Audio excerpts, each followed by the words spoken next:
एक समय के दौरान मुझे एक लड़की मिली थी, लेकिन 300 साल बाद इस पवित्र युद्ध में उसी ने डेमन क्वीन बनके मेरे सीने के पार अपनी तलवार उतार दी। वो मेरे मरते हुए जिस्म पर इस तरह पैर रखकर खड़ी थी जैसे कोई कुत्ते पर पैर रखता है। ईथन वेंस, जब तुमने मुझे फंसाया था, क्या तब तुमने कभी सोचा था कि यह दिन भी आएगा? लेकिन उसे क्या पता कि मैं खुद उसके हाथों मरना चाहता था। मैं सिस्टम के साथ एक सौदा कर चुका था, अपना मिशन पूरा किया और अब मैं वापस अर्थ पर जा रहा था। इस सब के लिए 300 साल पहले मैंने उस डिवाइन स्वॉर्ड को चुराया था, अपने सेक्ट को धोखा दिया और एक सुप्रीम लॉर्ड बन गया था। और वही दूसरी तरफ वो उस अंधेरी कोठरी में बंद थी, एक ऐसी मौत से बदतर जिंदगी झेल रही थी। वरना मेरी इस ताकत के साथ क्या मैं उस लड़की का वार भी नहीं रोक पाता जिसे मैंने खुद पाला था? मेरे सामने इस दुनिया की अकेली डेमन क्वीन खड़ी थी, क्लो विंटर्स, मेरी वही पुरानी जूनियर सिस्टर। अपने अंदर से आखिरी सांसें छूटती देखकर मैं बस एक दर्द भरी मुस्कान ही दे सका। क्या ये सब सच में वर्थ इट था? उसने कुछ नहीं कहा। उसने बस मेरे जिस्म से वो डूम ब्लेड खींचकर निकाल ली। खून के छींटे उसके चेहरे पर जा गिरे। उसने मुझे जमीन पर लात मारी और ऊपर से मुझे देखने लगी। वो आंखें जो कभी एकदम साफ थीं, अब हजारों साल पुरानी बर्फ की तरह ठंडी हो चुकी थीं। लेकिन उस बर्फ की गहराई में एक हल्की सी ना के बराबर कपकपाहट थी। ईथन वेंस, कोई आखिरी बात? मैंने अपना मुंह खोला पर वो पूरा खून से भरा था। सिस्टम का मिशन ही यही था कि मुझे उसकी तलवार से मरना होगा। मैं ऐसा कुछ नहीं बोल सकता था जिससे उसका इरादा कमजोर पड़ जाए, वरना मिशन फेल हो जाता और मैं कभी अर्थ वापस नहीं जा पाता। इसलिए मैं खामोश रहा। वो नीचे बैठी, उसकी पतली उंगलियों ने मेरी ठोड़ी को कस के पकड़ा। उसने मेरे चेहरे को अपनी तरफ खींचा और मुझे अपनी आंखों में देखने पर मजबूर किया। ईथन वेंस, मैं आखिरी बार पूछ रही हूँ। उसके चेहरे पर सिर्फ कत्ल करने का इरादा था, पर उसकी आवाज कांप रही थी। क्या तुम सच में कुछ नहीं बोलोगे? मैं अच्छे से जानता था कि वो क्या सुनना चाहती है। वो एक माफी चाहती थी। वो चाहती थी कि मैं मान लूं कि मेरा धोखा गलत था। वो सुनना चाहती थी कि उस वक्त जो मैंने उसकी परवाह की थी वो सच थी। वो गर्माहट झूठी नहीं थी और उसे मौत के कुएं से बचाना किसी साजिश का हिस्सा नहीं था। मैंने उसकी आंखों में देखा और एक ऐसी मुस्कान दी जो रोने से भी ज्यादा दर्दनाक थी। एक लंबा सन्नाटा छा गया। उसने बहुत देर तक इंतजार किया। आखिरकार उसके चेहरे के भाव बिल्कुल ठंडे पड़ गए। ठीक है, अगर तुम बोलना ही नहीं चाहते तो हमेशा के लिए खामोश हो जाओ।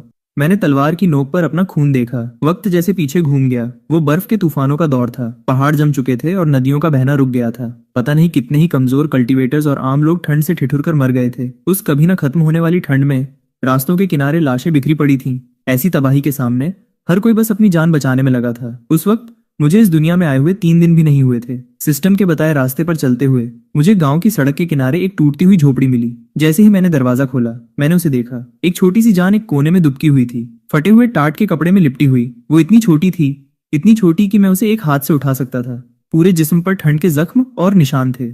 उसकी सांसें बस चल ही रही थीं। जब मैं नीचे बैठा और उसे अपनी बाहों में उठाया तो वो एक सूखे पत्ते की तरह हल्की थी। डरो मत, मैं तुम्हें अपने साथ ले जा रहा हूँ। उस छोटी बच्ची ने कोई जवाब नहीं दिया, पर उसके हाथों ने किया। जैसे ही मैंने उसे उठाया, उसने डर के मारे मेरी शर्ट को कस के पकड़ लिया, बिल्कुल वैसे ही जैसे कोई डूबता हुआ इंसान आखिरी तिनके को पकड़ता है। बाद में मुझे उसके अतीत के बारे में पता चला। उसका नाम क्लो विंटर्स था। पैदा होते ही माँ मर गई थी और गांव वालों ने उसे बाहर निकाल दिया था। एक 5 साल का बच्चा इस निचली दुनिया में, जो कल्टीवेशन की दुनिया से भी ज्यादा बेरहम थी। हर दिन आवारा कुत्तों से खाने के लिए लड़ता था। रास्तों के किनारे घास के ढेरों पर सोता था। मुझे नहीं पता वो उस दिन तक कैसे जिंदा रही जब तक मैं नहीं आया था। शायद भगवान उसे थोड़ा और तड़पाना चाहता था। उसे खिलाने के लिए मैं एक नौकर के रूप में सेलेस्टियल ऑर्डर सेक्ट में शामिल हो गया। झाड़ू लगाना, लकड़ियां काटना, स्पिरिट स्टोन्स उठाना, भट्टियां साफ करना और जानवरों को खाना खिलाना। मैंने सब कुछ किया। दिन के 24 घंटे काम करता था, बस सोने और काम करने के अलावा कुछ नहीं। पैसे इतने कम मिलते थे कि मुश्किल से मोटा अनाज और कपड़े आते थे। लेकिन क्लो देखते ही देखते 5 से 10 साल की हो गई और 10 से 15 की होते होते वो एक खूबसूरत लड़की बन गई। वो बहुत ज्यादा टैलेंटेड थी, मेरे से कहीं ज्यादा ताकतवर। एक एल्डर को मैं पसंद आ गया और उन्होंने मुझे नौकर से एक आउटर डिसाइपल बना दिया। और 10 साल बाद मैंने इनर सेक्ट में कदम रखा। वो भी मेरे पीछे पीछे सेलेस्टियल ऑर्डर में आई और मेरी जूनियर सिस्टर बन गई। वो दिन मेरी जिंदगी के सबसे हसीन दिन थे। इस दुनिया में बिताए मेरे 300 साल की यादें दोबारा हकीकत में लौट आईं। डूम ब्लेड नीचे चली, पर आखिरी पल में मैंने एक चीज नोटिस की।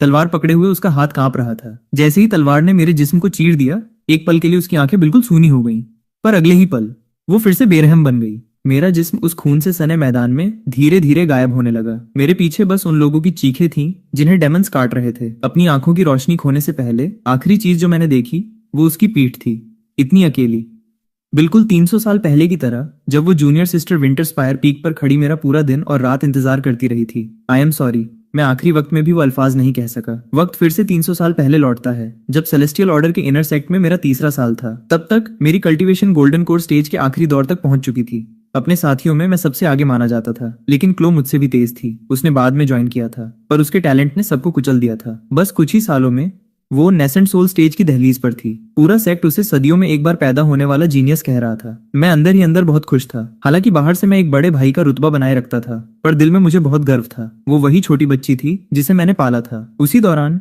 क्लो के टैलेंट को देखते हुए सेक्ट ने उसे ट्रेजर पवेलियन का गार्ड बना दिया। ये सेक्ट का उस पर बहुत बड़ा भरोसा था। तभी सिस्टम का एक नया मिशन आया। सेक्ट का सबसे बड़ा खजाना रेनब्लेड चुराओ, डेमंस के साथ हाथ मिलाओ, सेक्ट में तबाही मचाओ और तलवार चुराओ। ये तलवार होस्ट के आगे की कल्टीवेशन के लिए बहुत जरूरी है। इनाम तुरंत पीक नेसेंट सोल स्टेज पर अपग्रेड और डिवाइन टियर केओस कोडेक्स। सजा मना करने पर अर्थ से हमेशा के लिए निकाल दिया जाएगा। क्या मजाक है। मैं सेलेस्टियल ऑर्डर का एक इनर डिसाइपल हूँ, क्लो का सीनियर ब्रदर हूँ। तुम चाहते हो कि मैं अपने ही सेक्ट से धोखा करूं? सिस्टम, मैं मना करता हूँ। सिस्टम अलर्ट, मना करने पर आपका क्रॉसओवर स्टेट हमेशा के लिए सार लॉक हो जाएगा। आप कभी अर्थ वापस नहीं जा पाएंगे। याद दिलाया जाता है कि अर्थ पर आपकी गार्जियन मिस सारा वेन्स आपके गायब होने की वजह से दिमागी रूप से बहुत बीमार हो चुकी हैं। वो इस वक्त हर जगह आपके मिसिंग पोस्टर्स लगा रही हैं। सिस्टम ने मेरे दिमाग में एक तस्वीर दिखाई। मेरी बुआ सड़क पर खड़ी थी। उनका थका हुआ चेहरा आंसुओं से भरा था और उनके हाथ में मेरी फोटो वाले पोस्टर्स का एक ढेर था। वो बर्फ में एक एक करके उन्हें चिपका रही थी। उनके हाथ ठंड से लाल पड़ चुके थे और वो रोते हुए काम कर रही थी। उस पल मैं सुन्न हो गया।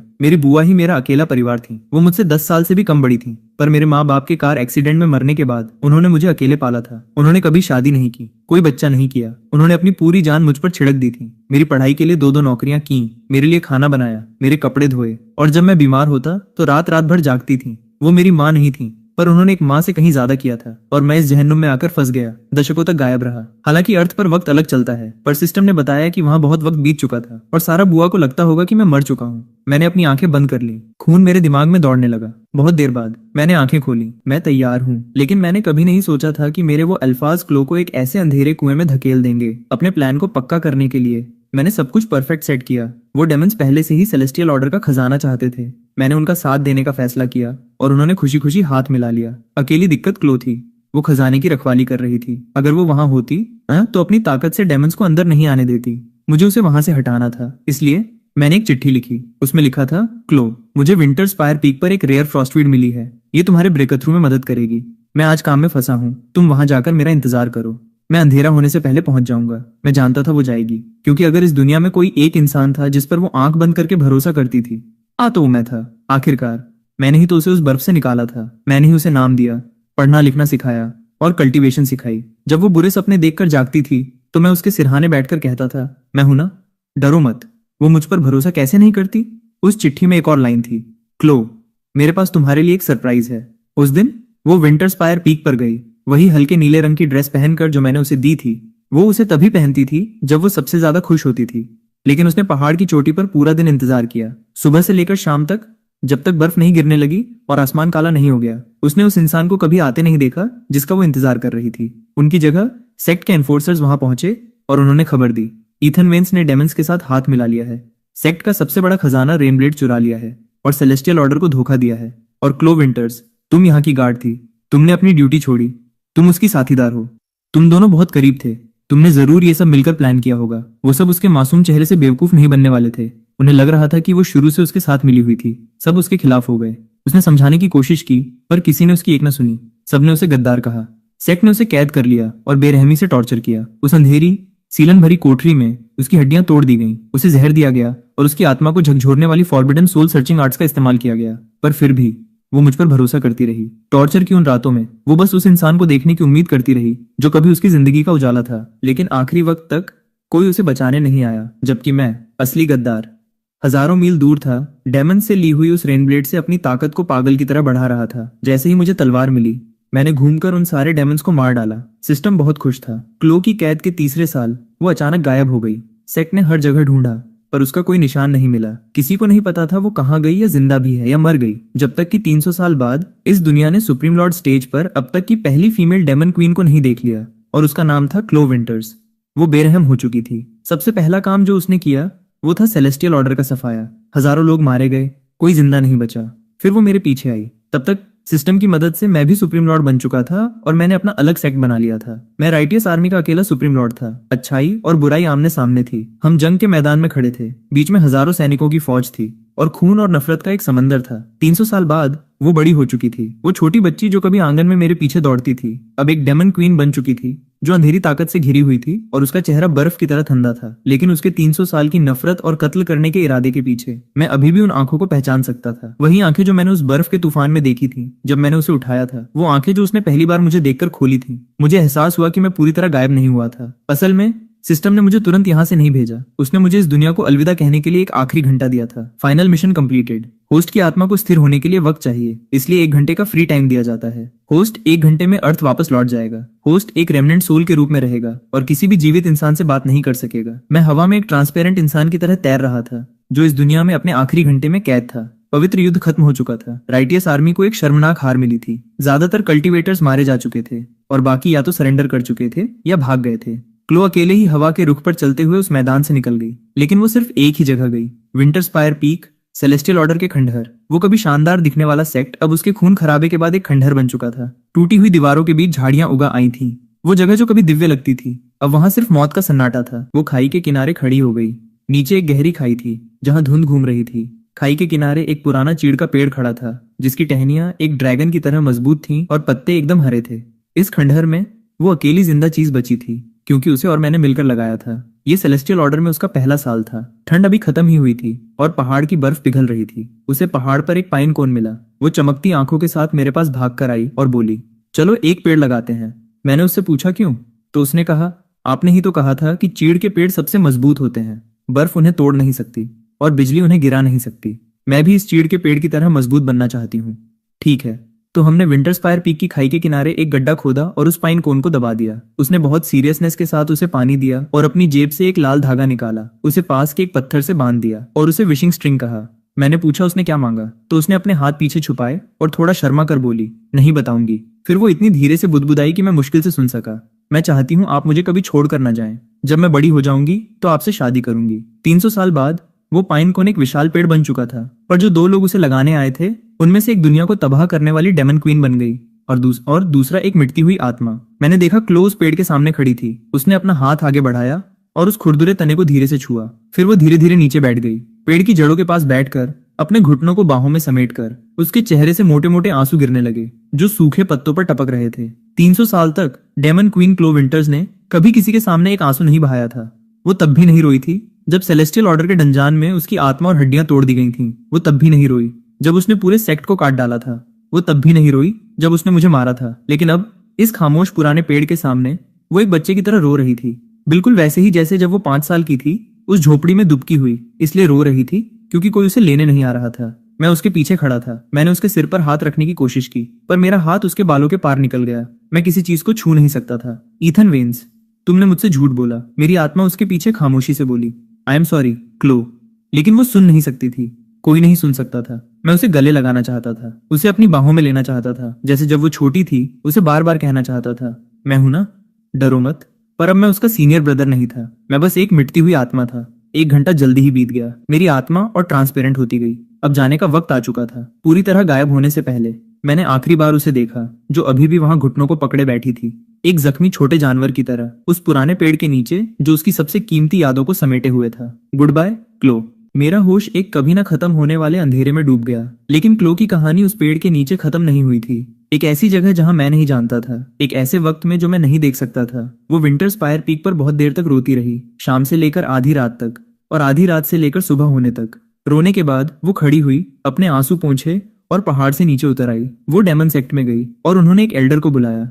ये एल्डर उन्हीं लोगों में से एक थी जिन्होंने उसे तब डंजान से बचाया था। क्लो को हमेशा लगता था कि उसका भागना इसलिए मुमकिन हुआ क्योंकि इस एल्डर ने किसी हिडन एजेंडा के लिए उसे बचाया था। लेकिन आज उसने पूछने का फैसला किया, क्योंकि एक शक उसे हमेशा परेशान करता था। ईथन ने डेमंस के साथ हाथ मिलाकर तलवार क्यों चुराई थी, और बाद में डेमंस ने उसे इतने सही वक्त पर क्यों बचाया? ये कुछ ज्यादा ही अजीब था। ये कोई इत्तेफाक नहीं लग रहा था। जब एल्डर को क्लो के सामने लाया गया तो उसके चेहरे का रंग उड़ गया। क्लो ने अपनी सुप्रीम लॉर्ड सेंसेस से नोटिस किया कि एल्डर की दिल की धड़कन अचानक बढ़ गई थी, जो उससे छुप नहीं सकती थी। मैं तुमसे एक चीज पूछ रही हूँ, 300 साल पहले किसने तुम्हें मुझे उस डंजान से बचाने का हुक्म दिया था, आपकी मैजेस्टी को जवाब देने के लिए? वो मेरा अपना फैसला था, आपका टैलेंट देखकर। झूठ। एल्डर अपने घुटनों पर गिर गई, एक पत्ते की तरह कांपने लगी। उसकी छोटी चालें क्लो की आंखों को धोखा नहीं दे सकती थीं। उसने उसे बहस करने का कोई मौका नहीं दिया। उसकी सुप्रीम लॉर्ड स्पिरिट ने एल्डर की सोल डिफेंस को पूरी तरह कुचल दिया और सीधे उसके सबसे गहरे मेमोरीज में उतर गई। Soul searching. एल्डर की यादें एक किताब की तरह खुल गईं। उसने सब कुछ देखा। उसने एक सफेद कपड़ों में एक नौजवान को देखा जो अपनी आत्मा का खून एक एक बूंद करके एक रेस्ट्रिक्शन एरे बना रहा था, जो फोर्सिबली एल्डर के दिमाग को कब्जे में ले रहा था, उसे एक वफादार पपेट बना रहा थी। उस नौजवान का चेहरा बहुत जाना पहचाना था, ईथन वेन्स। उसने देखा कि ईथन ने इस पपेट का इस्तेमाल करके एक परफेक्ट जेल ब्रेक प्लान किया था। टाइमिंग, रास्ते, गार्ड्स की शिफ्ट बदलना, हर एक डिटेल को एक्सट्रीम लेवल पर कैलकुलेट किया गया था। उसने उससे भी ज्यादा देखा जितना उसने कभी सोचा भी नहीं था। उसने ईथन को नेसेंट सोल स्टेज पर अपनी औकात से कहीं ज्यादा बड़े लेवल पर लड़ते हुए देखा, एक पीक डीटी स्टेज के एंशिएंट बीस्ट से 3 दिन और रात तक लड़ते हुए। विजन में वो पूरा खून से लथपथ था। 6 हड्डियां टूटी हुई थीं। उसका बायां हाथ लगभग अलग हो चुका था। उसके माथे से निकलता खून उसके चेहरे पर फैला था। वो मुश्किल से अपनी आंखें खोल पा रहा था, पर वो फिर भी बार बार उठ खड़ा हो रहा था। हर बार जब वो राक्षस उसे दूर पटक देता तो वो अपने दांत भींचकर मलबे से बाहर रेंग आता। वह रेन ब्लेड को थामे एक न मरने वाले कॉकरोच की तरह डगमगाते हुए पैरों पर खड़ा हो जाता, जो किसी भी तरह नीचे रहने को तैयार नहीं था। वह राक्षस गुस्से में उसकी तरफ दहाड़ा, लेकिन ईथन ने बस खून थूका और जबरदस्ती मुस्कुराया। बस इतना ही है तुम्हारे पास? वो अभी भी अंदर है। अगर मैंने तुम्हें खत्म नहीं किया तो वो मुझे देख लेगी। वो कौन थी? क्लो के नाखून उसकी हथेलियों में धंस गए। बेशक वो जानती थी कि वो कौन थी।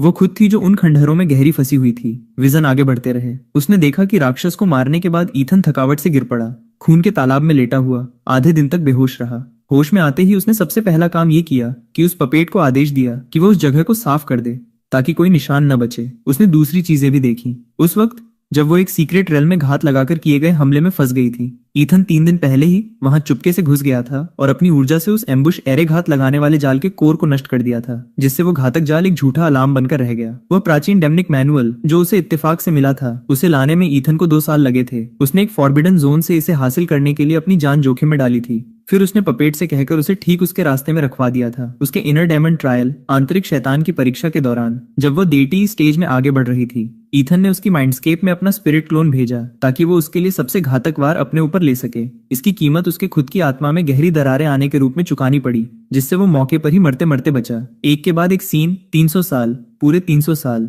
उसने 300 साल तक अंधेरे में रहकर उसकी रक्षा की थी। हर बार जब उसने सोचा कि ये स्वर्ग की कृपा भाग्य का साथ थी, हर बार जब उसने सोचा कि वो अपनी कड़ी मेहनत से किसी संकट से बच निकली, हर बार जब उसने सोचा कि किस्मत आखिरकार उस पर मुस्कुराई है, तो वो सब वही था। वह सब ईथन वेंस था। वह इंसान जिससे उसने 300 साल तक नफरत की और उसे कोसा। वह इंसान जिसे उसने अपने हाथों से मारने की कसम खाई थी। वह हमेशा अपने खून और जान से उसके लिए रास्ता बना रहा था। अपनी सुध बुध खोए क्लो उस एल्डर की आत्मा की यादों से बाहर आ गई। उनकी धुंधली नजरों से आंसू अब रोके नहीं रुक रहे थे। विजन अभी खत्म नहीं हुए थे। आखिरी सीन। उसने आखिरी पवित्र युद्ध को फिर से देखा। उसने अपनी डूम ब्लेड को ईथन के सीने के पार जाते देखा। दोनों सुप्रीम लॉर्ड स्टेज पर थे। ईथन की ताकत के साथ वह उस वार को आसानी से रोक सकता था, लेकिन वो हटा नहीं। ऐसा लगा जैसे उसने खुद को उस पर झोंक दिया हो। यहाँ तक कि जिस पल तलवार की नोक ने उसे चीरा, उसने साफ तौर पर उसके होठों का घुमाव देखा। वह मुस्कुरा रहा था, उपहास में नहीं, कड़वाहट में नहीं। ये एक राहत थी, जैसे आखिरकार कोई भारी बोझ उतार दिया हो, जैसे कह रहा हो, चलो आखिरकार ये खत्म हुआ। क्लो कटे हुए धागों वाली कठपुतली की तरह अपने घुटनों के बल गिर पड़ी।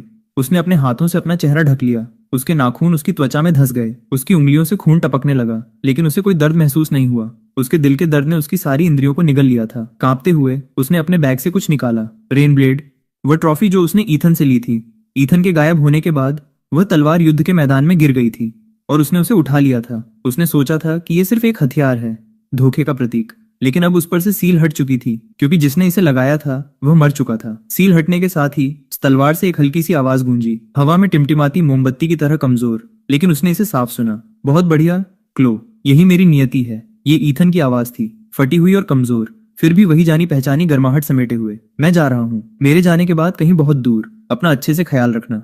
तुम्हें अब अपने रास्ते पर खुद चलना होगा। आई एम सॉरी क्लो, मैंने तुम्हें तकलीफ दी। आवाज गायब हो गई। तलवार शांत हो गई। क्लो अपने घुटनों के बल गिर पड़ी। रेन ब्लेड को इस तरह गले से लगा लिया जैसे वो दुनिया की सबसे कीमती चीज हो। वह रो पड़ी। उसका पूरा शरीर कांप रहा था। वह बेकाबू होकर सिसक रही थी। 300 साल। आखिरकार उसने वह माफी सुन ली थी जिसके लिए उसने 300 साल तक इंतजार किया था, लेकिन इसे कहने वाला इंसान जा चुका था। ईथन, तुमने मुझे पहले क्यों नहीं बताया? मुझे माफी नहीं चाहिए, मुझे तुम चाहिए। वापस आ जाओ, प्लीज वापस आ जाओ। लेकिन किसी ने जवाब नहीं दिया। खंडहरों के ऊपर ठंडी हवा गरज रही थी। पुराने चीड़ के पेड़ की टहनियां हवा में सरसरा रही थीं, मानो किसी के लिए फुसफुसा रही हो। रो मत क्लो। इस बीच मेरी आंखें अचानक खुल गईं। मेरे ऊपर एक धुंधली छत थी। मेरा शरीर शीशे की तरह भारी लग रहा था। मैंने सहज रूप से अपनी ऊर्जा की जांच की। लेकिन मेरा कोर खाली था। मेरी नसें सूखी नदियों की तरह थीं। ऊर्जा का एक भी नामो निशान नहीं था। मैं इमॉर्टल हो चुका था। लेकिन जैसे ही मैंने हिलने की कोशिश की, मैंने पाया कि मेरी मांसपेशियों की ताकत और हड्डियों का घनत्व अभी भी वही था। मेरी शारीरिक ट्रेनिंग बची हुई थी। 300 साल की बॉडी टेम्परिंग गायब नहीं हुई थी। सबसे अजीब बात यह थी कि मैं हल्का सा महसूस कर पा रहा था। अर्थ पर अब कल्टीवेशन रियल्म जैसी ही आध्यात्मिक ऊर्जा थी, हालांकि बहुत कमजोर। मैं बिस्तर से उठा और लगभग लड़खड़ा गया। सब कुछ कितना अवास्तविक लग रहा था। यह लगभग 100 स्क्वायर फीट का एक किराए का कमरा था, लेकिन वो कमरा नहीं था जिसे मैं जानता था। दीवार पर गुलाबी रंग के डूडल, डेस्क पर स्किन केयर प्रोडक्ट्स की एक कतार, गुलाबी बेडशीट, खिड़की की चौखट पर एक टेडी बियर। ये एक लड़की का कमरा था। क्रॉसओवर करने से पहले जो जगह मैंने किराए पर ली थी वह अब मेरी नहीं रही थी। मकान मालिक ने शायद इसे वापस ले लिया था और किसी और को किराए पर दे दिया था। मैंने खिड़की से बाहर देखा। ऊंची इमारतें, व्यस्त ट्रैफिक। ये अर्थ थी। मैं सच में वापस आ गया था। भावनाओं का एक बड़ा सैलाब मुझसे आ टकराया। 300 साल। मैंने उस नरक जैसी कल्टीवेशन की दुनिया में 307 साल तक संघर्ष किया। एक 18 साल के बच्चे से लेकर एक सुप्रीम लॉर्ड बनने तक, फिर एक डेमन सोर्ड से छिदे हुए शव बनने तक। अब मैं आखिरकार वापस आ गया हूँ। मैंने चारों ओर देखा और नाइट स्टैंड पर एक फोन देखा। स्क्रीन पर मौजूद तारीख ने मुझे चौंका दिया। 3 साल। अर्थ पर 3 साल बीत चुके थे। मेरा दिमाग शांत था। वह शोर मचाने वाला सिस्टम भी जा चुका था। मैं बाहर निकलने ही वाला था। अपना चेहरा पोंछने के लिए एक टिश्यू पेपर उठाया। अचानक बाथरूम का दरवाजा खुला। भाप बाहर निकल आई। फिर तौलिए में लिपटी एक आकृति सामने आई। उसके कंधों पर गीले गुलाबी बाल टिके थे। धुंध में से एक सुंदर चेहरा उभरा। वह अपने बाल सुखा रही थी, नींद में लग रही थी। फिर उसने मुझे देखा। हमने लगभग 3 सेकंड तक एक दूसरे को घूरा। उसकी चीख ने लगभग मेरे कान के पर्दे फाड़ दिए। वह पीछे हटी, चिल्लाते हुए एक हाथ से अपना तौलिया कसकर पकड़ा, दूसरे हाथ से शैम्पू की बोतल उठाई। उसने इसे मेरी तरफ फेंक दिया। परवर्टेड क्रीप, तुम अंदर कैसे आए? बाहर निकलो। बोतल सीधे मेरे माथे पर लगी। मैं दर्द से लड़खड़ा गया। रुको रुको, मैं कोई परवर्ट नहीं हूँ। मैं समझा सकता हूँ। समझाना मेरी गांड को। मैं पुलिस को बुला रही हूँ। उसने सच में अपना फोन निकाल लिया। एक पड़ोसी ने दरवाजा खटखटाना शुरू कर दिया। अंदर क्या चल रहा है? क्या मुझे पुलिस को बुलाना चाहिए? सत्यानाश। मैं इसे समझा नहीं सकता। अगर मैं यहाँ रुका तो मुझे एक क्रीप के रूप में गिरफ्तार कर लिया जाएगा। मैं घूमा, खिड़की को धक्का देकर खोला और बाहर कूद गया। ये तीसरी मंजिल थी, लगभग 30 फीट ऊंची। एक सामान्य इंसान मर जाता या अपाहिज हो जाता, लेकिन मैं मुड़े हुए घुटनों के साथ उतरा। पैर जमीन पर मजबूती से टिके थे। एक शिकन तक नहीं आई। मेरी फिजिकल ट्रेनिंग वास्तव में अभी भी वही थी। सुप्रीम लॉर्ड की 300 साल की बॉडी टेम्परिंग किसी काम के बिना नहीं थी। मैंने पीछे मुड़कर नहीं देखा। मैं बस भागा। हवा मेरे चेहरे से टकराई, जिसमें अर्थ की अनोखी कारों का धुआं और शहर की धूल थी। इसकी गंध खराब थी, लेकिन घर जैसा महसूस करा रही थी। मैं 10 मिनट से अधिक समय तक भागा। सुरक्षित होने पर मैं रुका, अपनी सांस लेने के लिए नीचे झुका। सड़क के एक बिलबोर्ड पर ऐसा समाचार चल रहा था जिसे मैं समझ नहीं सका। लोग जल्दी में पास से गुजर रहे थे, अधिकांश तनाव में और पहरे पर लग रहे थे। ये सामान्य नहीं था। मुझे याद है कि ये सड़क कभी बस टहलने वाले लोगों से भरी रहती थी, लेकिन अभी इसके लिए समय नहीं था, क्योंकि मैंने कुछ देखा। एक खंभे पर एक पीला पड़ चुका कागज जो धूप और बारिश से खराब हो चुका था। उसके किनारे मुड़े हुए थे, रंग फीके पड़ गए थे, लेकिन मैं फिर भी इसे पढ़ सकता था। मेरी फोटो ठीक बीच में थी। उसके नीचे लिखा था मिसिंग पर्सन। उसके नीचे हस्तलेख की एक पंक्ति थी। ये बिखरी हुई थी। इसे लिखने वाला व्यक्ति जरूर कांप रहा होगा। ईथन, आंट सारा तुम्हें ढूंढ रही हैं, प्लीज कॉल करो। इसके बाद एक फोन नंबर था जिसके नीचे सारा वेन्स के साइन थे। मैं खंभे के पास बैठ गया। उस कागज को काफी देर तक देखता रहा, इतनी देर तक कि एक गुजरती हुई महिला ने मुझे अजीब लुक दिया। आंट सारा, मैं वापस आ गया हूँ। मैं आखिरकार वापस आ गया हूँ। मैं यादों के सहारे घर की तरफ भागा। उनका पड़ोस ज्यादा दूर नहीं था, लगभग 3 बस स्टॉप दूर। मैं रोज इसी रास्ते से स्कूल पैदल जाता था। मैं इस रास्ते पर आंखें बंद करके भी चल सकता था। जब मैं गेट पर पहुंचा तो मेरा दिल इतनी तेजी से धड़क रहा था कि वो लगभग मेरे गले से बाहर आने को था। मैं सीढ़ियों से ऊपर गया और उस जाने पहचाने दरवाजे के सामने खड़ा हो गया। मैंने एक गहरी सांस ली और दरवाजा खटखटाया। अपने 40 के दशक के एक अजनबी आदमी ने इसे खोला। तुम किसे ढूंढ रहे हो? मैं पहले यहाँ रहता था। पिछला किराएदार कहाँ है? लगभग 30 साल की एक महिला। ओह, आखिरी किराएदार। वो बहुत पहले यहाँ से चली गई, लगभग 2 साल पहले। मैं उसके बाद किराए पर आया हूँ। क्या आप जानते हैं कि वो कहाँ गई? कोई अंदाजा नहीं। मैंने मकान मालिक के साथ साइन किया था, उससे कभी नहीं मिला। दरवाजा बंद हो गया। मैं गलियारे में स्तब्ध खड़ा रह गया। घबराओ मत, मेरे पास नंबर है, लापता होने वाले पोस्टर का नंबर। मैं वापस गया और फिर से दरवाजा खटखटाया। अब क्या है? वो परेशान लग रहा था। आई एम सॉरी, क्या मुझे आपका फोन मिल सकता है? बस एक त्वरित कॉल करनी है। वो हिचकिचाया। मेरे चिंतित चेहरे को देखकर उसने फोन आगे बढ़ा दिया। मैंने नंबर डायल किया। आपके द्वारा डायल किया गया नंबर सेवा में नहीं है। मैंने फिर से डायल किया। नंबर सेवा में नहीं है। मैं उन्मादित हो गया। मैं रेजिडेंसी रिकॉर्ड की जांच करने के लिए पुलिस स्टेशन की ओर बढ़ा। उसकी आईडी से मैं उसे ट्रैक कर सकता था, लेकिन आधे रास्ते में ही आसमान बदल गया। सिर्फ बादल ही नहीं छाए। एक अजीब सी काली धुंध अचानक दिखाई दी, जो नीले आसमान में स्याही की तरह फैल गई, अविश्वसनीय रूप से तेज। फिर लोग चिल्लाने और भागने लगे। राक्षस भागे। सबवे के लिए एक और स्पेशल रिफ्ट। भूमिगत सुरक्षित है। मैं सड़क पर खड़ी उन्मादी भीड़ को देखने लगा। उन्हें भागते हुए देखता रहा, पूरी तरह भ्रमित। राक्षस, दरारें, ये अर्थ है। अर्थ पर राक्षस कब से होने लगे? लेकिन एक सेकंड बाद मैं समझ गया। काली धुंध में एक दरार खुल गई। ये बहुत बड़ी नहीं थी, लेकिन इतनी बड़ी थी कि 2 मंजिला बाग जैसा राक्षस बाहर आ सके। ये पूरी तरह से पिच ब्लैक आर्मर जैसी स्केल से ढका था। उसकी आंखें अजीब हरी चमक रही थीं। उसके विशाल नुकीले दांतों से गाढ़ा लाल टपक रहा था। मैंने उसकी ऊर्जा को गोल्डन कोर से नीचे महसूस किया, शायद पीक फाउंडेशन स्टेज। लेकिन अर्थ पर सामान्य लोगों के लिए यह एक कयामत के स्तर का राक्षस था। वह भागती भीड़ पर झपटा। मैंने 3 युवाओं को देखा, 2 लड़के और एक लड़की। अपने 20 के दशक की शुरुआत में वे सबसे धीमे थे। उनके पास पीछे मुड़कर देखने का समय भी नहीं था। राक्षस का विशाल पंजा नीचे गिरा, खून का फव्वारा छूटा। 3 युवा जिंदगियां मेरी आंखों के सामने गायब हो गईं। हड्डियां तक नहीं बची। मैंने अपनी मुट्ठियां भींच लीं, अपनी ऊर्जा को चैनलाइज करने की कोशिश की। कुछ नहीं। मैं ची कंडेंसेशन स्टेज तक भी नहीं पहुंच सका, लेकिन उनकी क्रूर मौत ठीक वहीं सामने थी। अगला नंबर मेरा होता। ताकत हो या न हो, मैं कभी सुप्रीम लॉर्ड हुआ करता था। मैं आगे बढ़ा। 300 साल के कॉम्बैट इंस्टिंक्ट्स ने मुझे ऊपर कूदने पर मजबूर कर दिया। मैंने राक्षस की गर्दन पर एक मुक्का मारा। एक नीरस थाप सुनाई दी। एक विशाल रिकॉइल मेरी बाह में ऊपर तक आया, जिससे वो पूरी तरह सुन्न हो गई। लेकिन राक्षस वास्तव में 2 कदम पीछे लड़खड़ा गया। उसने गुस्से में एक दहाड़ लगाई। उसकी हरी आंखें मुझ पर टिक गईं, जैसे उसे विश्वास ही न हो रहा हो कि एक नश्वर ने उसे चोट पहुंचाई। मैं भी हैरान था, बिना ताकत के भी। ये शारीरिक शक्ति मेरी उम्मीदों से कहीं ज्यादा थी। मेरी फिजिकल ट्रेनिंग मुश्किल से बची थी, लेकिन एक सुप्रीम लॉर्ड का शरीर कोई मजाक नहीं है। राक्षस ने फिर से छलांग लगाई। मैं हटा और मलबे से कुछ उठाया। एक खुला हुआ रीबार जो लगभग 4 फीट लंबा और बाह जितना मोटा था। मैंने उसे बाहर खींच लिया। मेरे पास इसे इन्फ्यूज करने के लिए कोई आध्यात्मिक ऊर्जा नहीं थी, लेकिन मेरे पास कुछ और था। सोल पावर अलग होती है, यह आत्मा से आती है। हालांकि मेरी कल्टीवेशन 0 थी। मेरा सुप्रीम लॉर्ड स्पिरिट फ्रेमवर्क बना हुआ था। बची हुई सोल पावर अभी भी वही थी। मैंने इसे रीबार में इन्फ्यूज कर दिया। मेरे हाथों में साधारण कबाड़ का एक टुकड़ा हल्के से चमकते हुए हथियार में बदल गया। राक्षस ने खतरे को महसूस किया और गुस्से में दहाड़ उठा। लेकिन जैसे ही मैं वार करने वाला था, पीछे से एक गरजती हुई हवा आई। Formation tactical encirclement 3। Black uniform में एक ग्रुप दोनों तरफ से उमड़ पड़ा, अत्यधिक प्रशिक्षित। मुझे यह देखकर आश्चर्य हुआ कि उनके पास हल्की आध्यात्मिक ऊर्जा थी, लगभग फाउंडेशन स्टेज। सबसे आगे वाले व्यक्ति के पास एक हाई पोनीटेल में गुलाबी बाल थे और उसने एक टैक्टिकल यूनिफॉर्म पहन रखी थी। उसका सुंदर चेहरा गंभीरता और उग्रता से भरा था। ये उसी किराए के कमरे की लड़की थी। नहीं, अभी वह एक चीते की तरह लग रही थी, अपने शिकार को फाड़ने के लिए तैयार।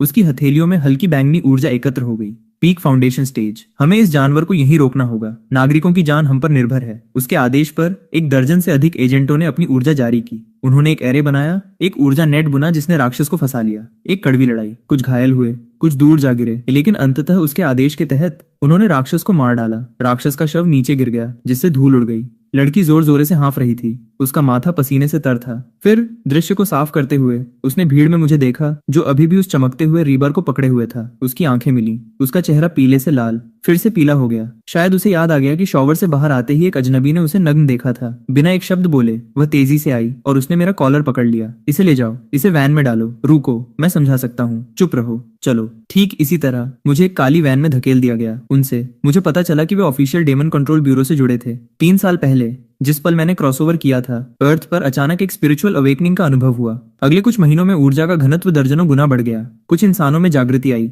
जिससे उन्हें सुपर पावर मिली। सरकार ने उन्हें ताकत के हिसाब से रैंक दिया। Rank B, rank A soldier, general, commander, king, emperor. वर्तमान में अर्थ पर सर्वोच्च ज्ञात रैंक एम्परर है। अफवाह है कि दुनिया भर में ऐसे केवल कुछ ही हैं, और वो गुलाबी बालों वाली लड़की हार्पर बे सिटी ब्यूरो की कप्तान है, जो एक पीक जनरल रैंक की अवैकेंट है। वो शहर में टॉप टियर पर है, लेकिन जागृति अपने साथ साइड इफेक्ट्स भी लेकर आई। आसमान में कभी कभार स्थानिक दरारें दिखाई देती हैं, जिनमें से म्यूटेटेड राक्षस गिरते हैं। ये राक्षस आध्यात्मिक ऊर्जा खाते हैं और इंसानों का शिकार करते हैं, जिससे अर्थ पर भारी आपदाएं आती हैं। और ब्यूरो का गठन इसी से निपटने के लिए किया गया था। तो तुम वास्तव में कौन हो? हार्पर मेरे सामने बैठी थी, बाहें मुड़ी हुई, आंखें सतर्क। मैंने एक कवर स्टोरी का इस्तेमाल किया। मैं पहले उस कमरे को किराए पर लेता था। 3 साल पहले मुझे बेवजह कहीं और टेलीपोर्ट कर दिया गया था। मैं कल ही वापस आया और तुम्हें मेरी जगह पर रहते हुए पाया। मेरा वास्तव में ऐसा कोई इरादा नहीं था। उसने स्पष्ट रूप से इस पर विश्वास नहीं किया, लेकिन बहस नहीं की। टेलीपोर्टेड? तुम्हारा मतलब है कि तुम भी एक अवेकेंड हो? वास्तव में नहीं। मेरे पास कोई ऊर्जा नहीं है, ये सच था। मेरे पास इस समय वास्तव में कोई आध्यात्मिक ऊर्जा नहीं थी। फिर तुम अभी उस राक्षस से कैसे बचे? वह एक कमांडर स्तर का खतरा था। मुझे लगता है कि मैं सिर्फ शारीरिक रूप से फिट हूँ। हार्पर ने मुझे काफी देर तक घूरा। उसकी इंट्यूशन ने उसे बताया कि यह आदमी साधारण नहीं था, लेकिन वह वास्तव में मुझसे किसी भी ऊर्जा का पता नहीं लगा सकी। आखिरकार उसने दबाव बनाना बंद कर दिया। ठीक है, मैं इसे अभी के लिए छोड़ देती हूँ, लेकिन तुमने कहा कि तुम्हारा अपने परिवार से संपर्क टूट गया है। हाँ, मेरी आंट सारा वेंस 3 साल पहले वह ओल्ड साउथ डिस्ट्रिक्ट में रहती थीं। अब वो वहां से चली गई हैं और उनका फोन सेवा में नहीं है। क्या आप उन्हें खोजने में मेरी मदद कर सकती हैं? मैं कोशिश कर सकती हूँ। पिछले सालों में राक्षस के हमलों के कारण कई लोग लापता हैं या मारे गए हैं। सरकार के पास एक ट्रैकिंग सिस्टम है, लेकिन मैं किसी बात की गारंटी नहीं दे सकती। Thank you. उसने मेरी तरफ देखा। ऐसा लगा जैसे कुछ कहना चाहती हो, लेकिन अंततः बस उपहास किया और खिड़की से बाहर देखने के लिए मुड़ गई।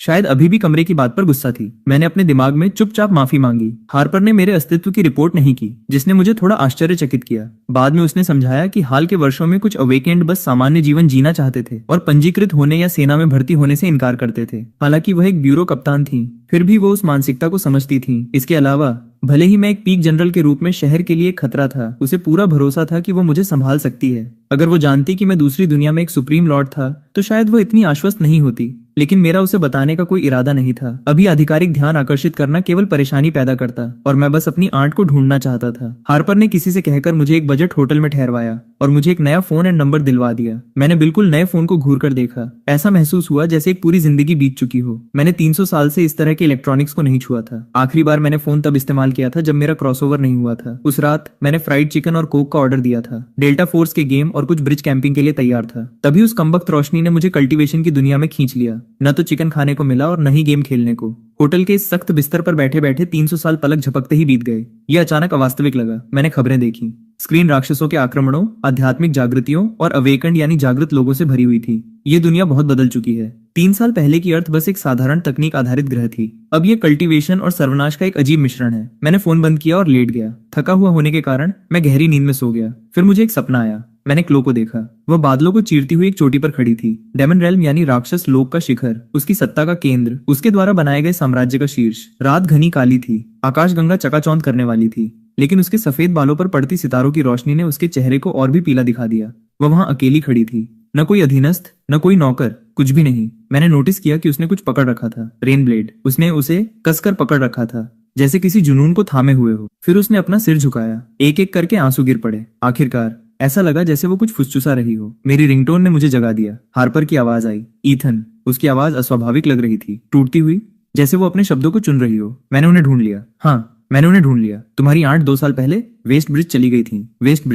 वेस्ट ब्रिज पर 1 साल पहले राक्षसों ने बड़े पैमाने पर हमला किया था। पूरा शहर तबाह हो गया। ये अब एक आधिकारिक एस क्लास प्रतिबंधित क्षेत्र है। विशाल राक्षसों से घिरा हुआ। संचार ठप है। जीवित बचे लोगों का कोई संकेत नहीं है।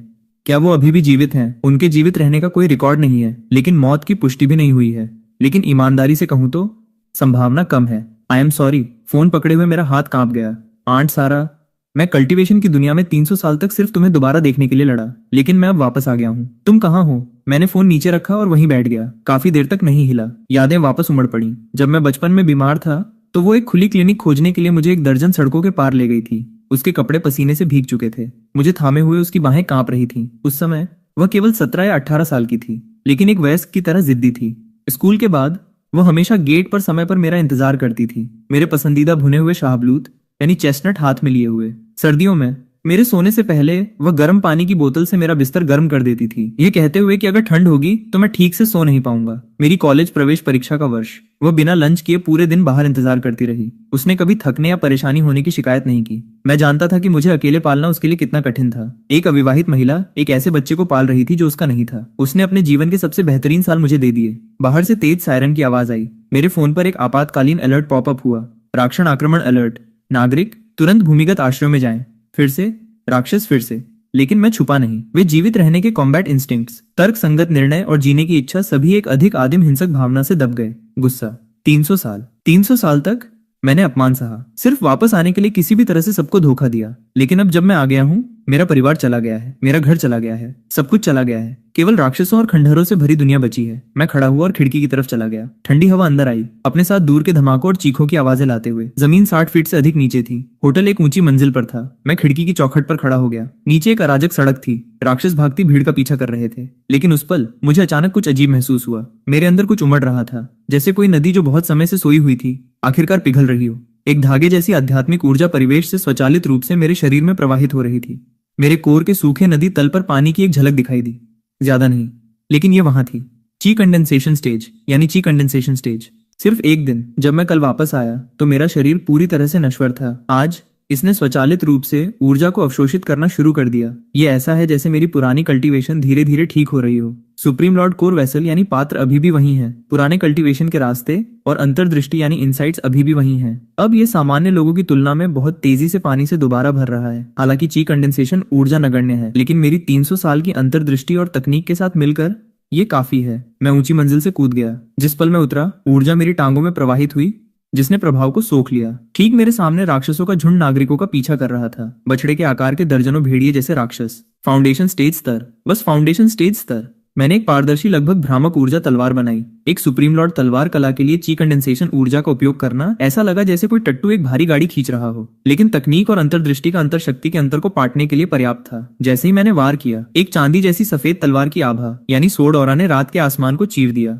जो एक अर्धचंद्राकार चंद्रमा की तरह खूबसूरती से मुड़ी हुई थी। स्लैश। वह आभा आगे मौजूद दर्जनों भेड़िए राक्षसों को काटती हुई निकल गई। वे सब जम गए, फिर एक साथ दो हिस्सों में बंट गए। दर्जनों राक्षसों के शव नीचे गिर गए। एक ही वार में उनका सफाया हो गया। सड़क के किनारे कुछ नागरिक जो सबवे तक नहीं पहुंच पाए थे, उन्होंने ये देखा और स्तब्ध खड़े रह गए। उनके जबड़े इतने चौड़े खुल गए कि उसमें एक पूरा सेब समा जाए। एक आदमी तो ये भी भूल गया कि वो अपनी जान बचाने के लिए भाग रहा था। लड़खड़ाया और धूल चाट गया, लेकिन मैं नहीं रुका। आसमान की दरारों से और भी राक्षस निकल रहे थे। भेड़िए, सांप, चील, विभिन्न प्रकार के, ज्यादातर फाउंडेशन स्टेज पर। मैं एक दीवाने की तरह उन पर झपटा। हर एक राक्षस को मारने के साथ मैंने उनकी स्पिरिट सोल्स यानी आत्मिक ऊर्जा को सोख लिया। उन आत्माओं के भीतर की ऊर्जा मेरे कोर में भर गई, उस विशाल पात्र को भरते हुए। मेरी कल्टीवेशन आसमान छूने लगी। ये एक सदी से सूखे रेगिस्तान जैसा महसूस हुआ। अचानक बारिश का तूफान आ जाना। मेरी नसों का हर इंच लालच से ऊर्जा को सोख रहा था। मुझे नहीं पता मैंने कितने मारे। मैं केवल इतना जानता हूँ कि रात के अंत तक मेरी कल्टीवेशन पीक फाउंडेशन स्टेज पर स्थिर हो गई थी। मेरे कपड़े राक्षसों के खून से भीगे हुए थे, जो मेरे अपने घावों के खून में मिले थे,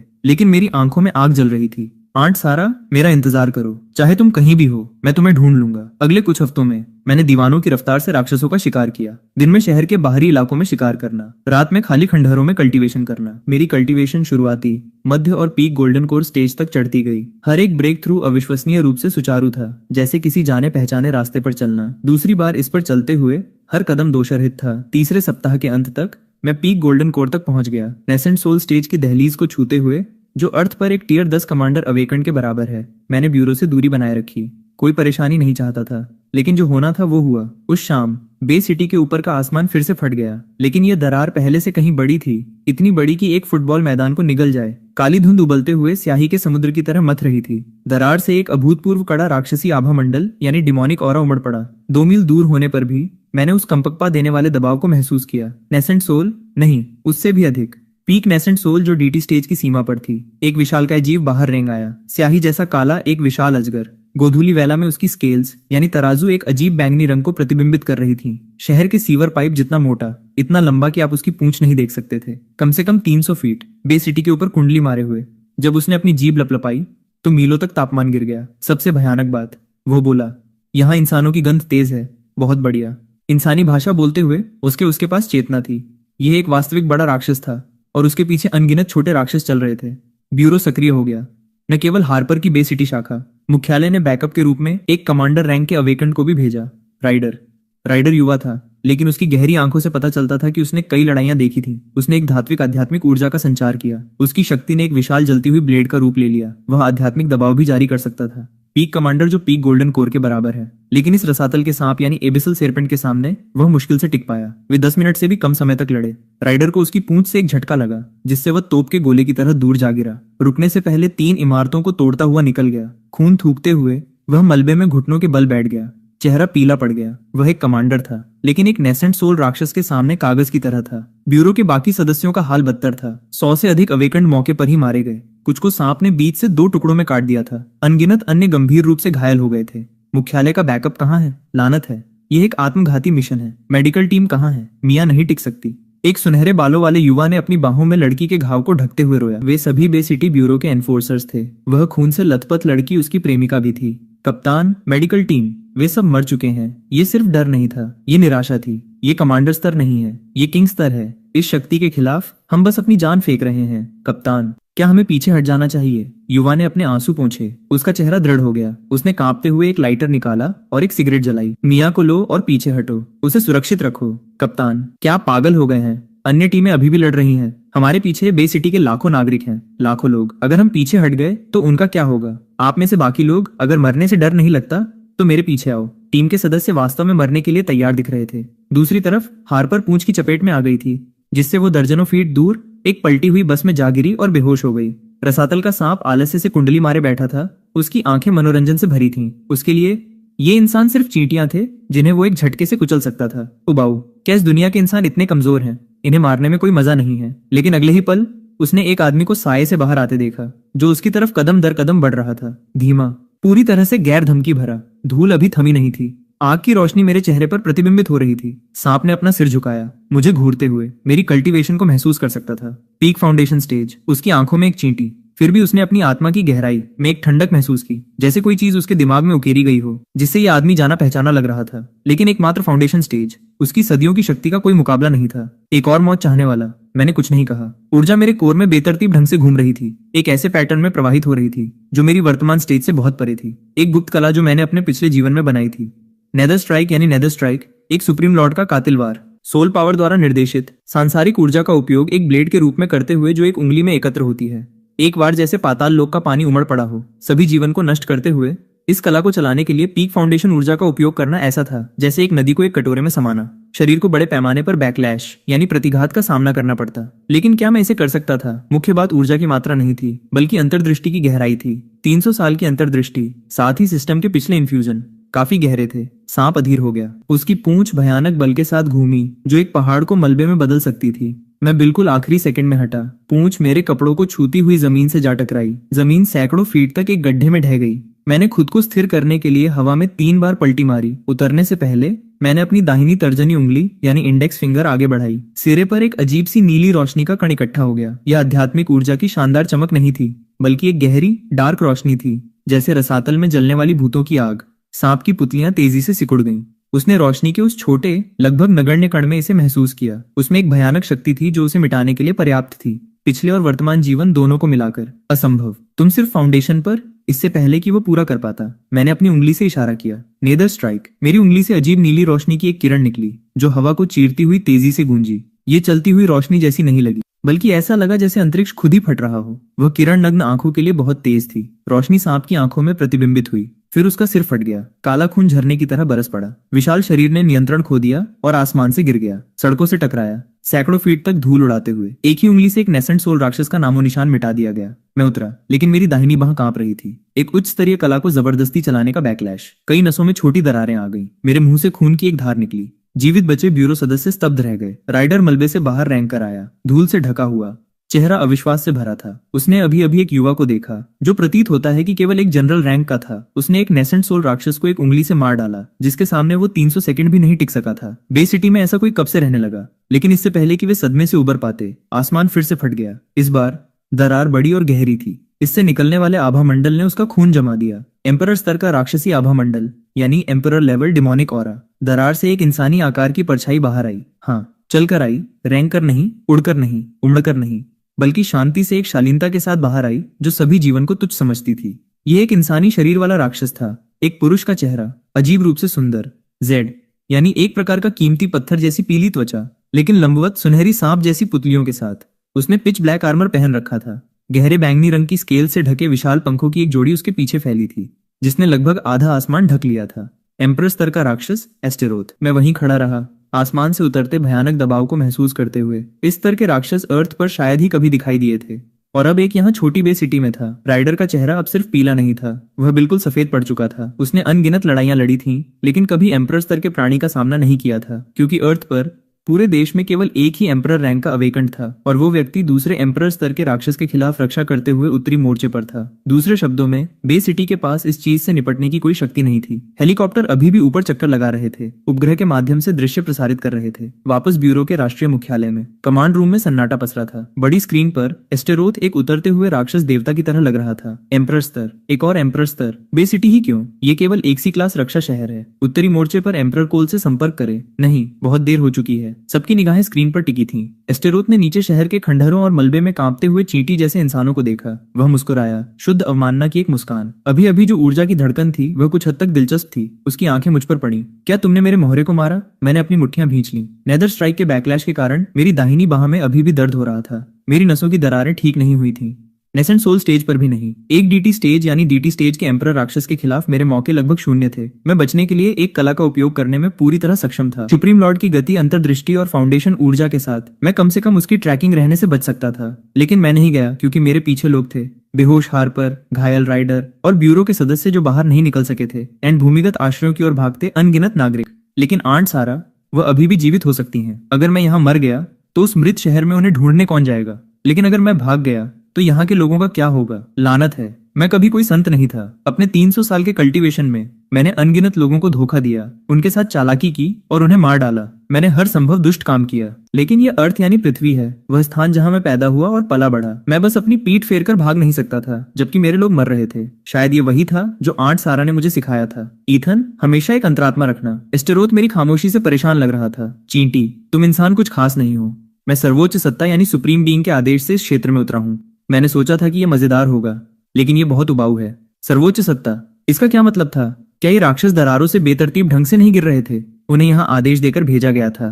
किसके द्वारा? मेरे पास सोचने का समय नहीं था, क्योंकि एस्टेरोथ ने कदम बढ़ाया। सिर्फ इतना तेज नहीं कि देखा न जा सके, वह सचमुच मेरी आंखों के सामने से गायब हो गया। अगले ही सेकंड वह ठीक मेरे बगल में दिखाई दिया। मैंने तुमसे एक सवाल पूछा था। एक प्रलयकारी बल मेरे दाहिने हिस्से से टकराया। एक विशाल हाथ ने मेरे शरीर को दे मारा। मैं तोप के गोले की तरह बाहर निकला और अनगिनत इमारतों को तोड़ता चला गया। आखिरकार चौथी दीवार में समा गया। मैंने मुंह भरकर खून थूका।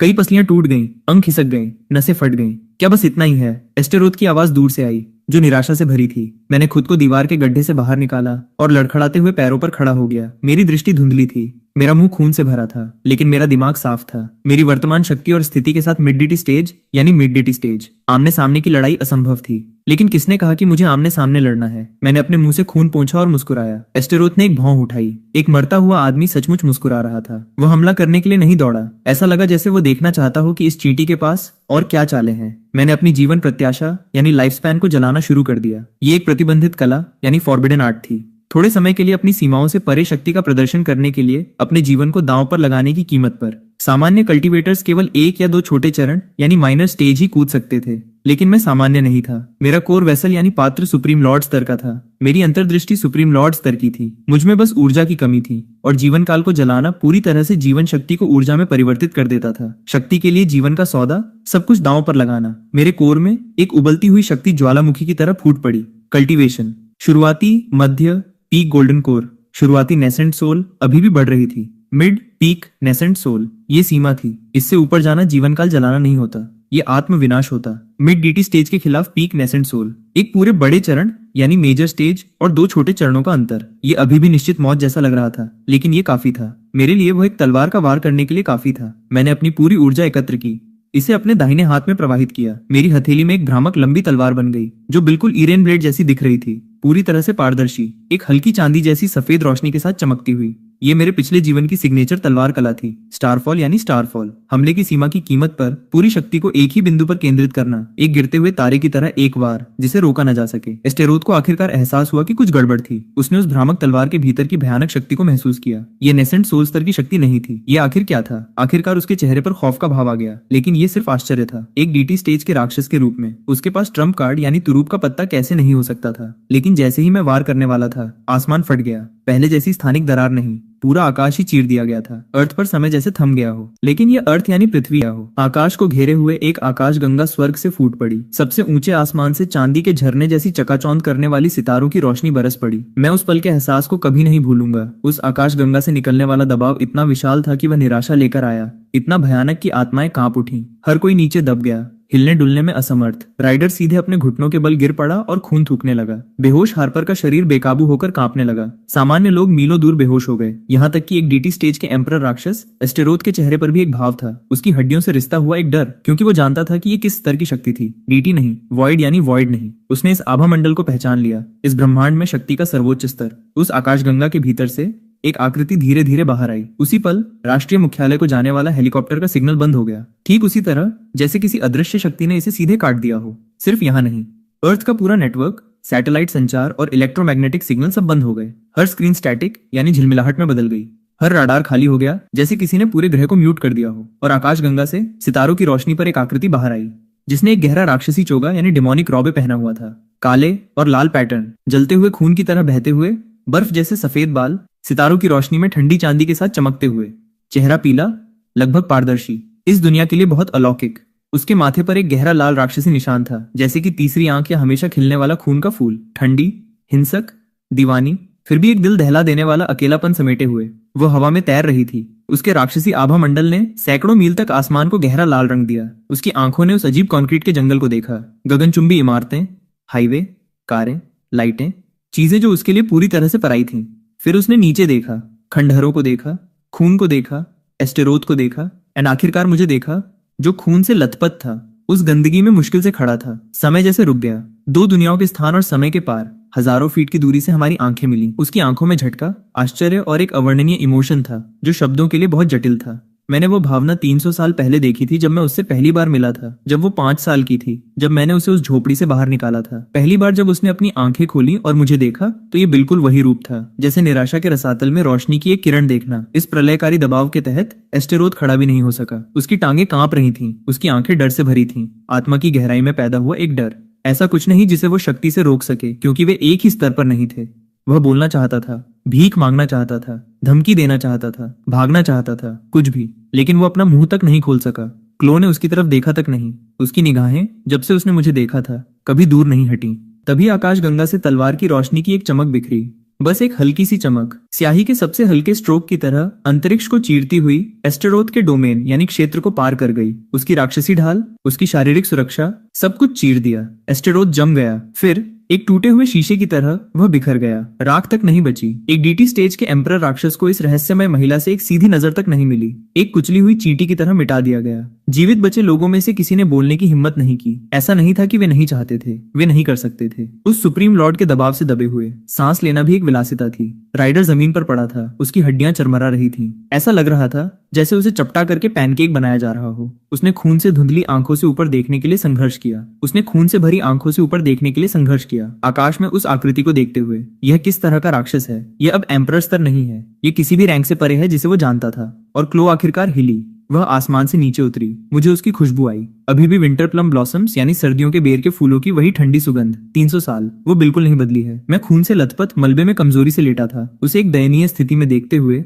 मैंने जबरदस्ती एक मुस्कान बिखेरी। क्लो, वो घुटनों के बल बैठ गई। महान डेमन क्वीन, एक सुप्रीम लॉर्ड, खंडहरों और मलबे में घुटनों के बल बैठ गई। मेरे सामने घुटनों के बल बैठ गई। उसने पागलों की तरह मेरे शरीर में ऊर्जा डालना शुरू कर दिया। उसके हाथ कांप रहे थे। उस पीले अनठंडे चेहरे से उसके आंसू, जिसने 300 साल में कमजोरी का एक भी संकेत नहीं दिखाया था, नीचे लुढ़क गए। एक बूंद, 2 बूंद, फिर अनगिनत, बहुत लंबे समय से दबाई गई चीख की तरह। आखिरकार बांध टूट गया। क्या तुम जानते हो कि मैंने तुम्हें कितने समय से ढूंढा है? समय कल्टीवेशन क्षेत्र में वापस जाता है, जब मेरी आत्मा फीकी पड़ गई थी, जिस पल सिस्टम ने मुझे वापस अर्थ पर भेजा। वो विंटरफायर पीक पर एक दिन और एक रात रोती रही, जब तक कि उसके आंसू सूख नहीं गए और उसकी आवाज पूरी तरह से खोखली नहीं हो गई। एल्डर्स की यादों में उसने जो सच्चाई देखी और रेनब्लेड से मिली कमजोर माफी उसके दिल में 2 तलवारों की तरह चुभ गई।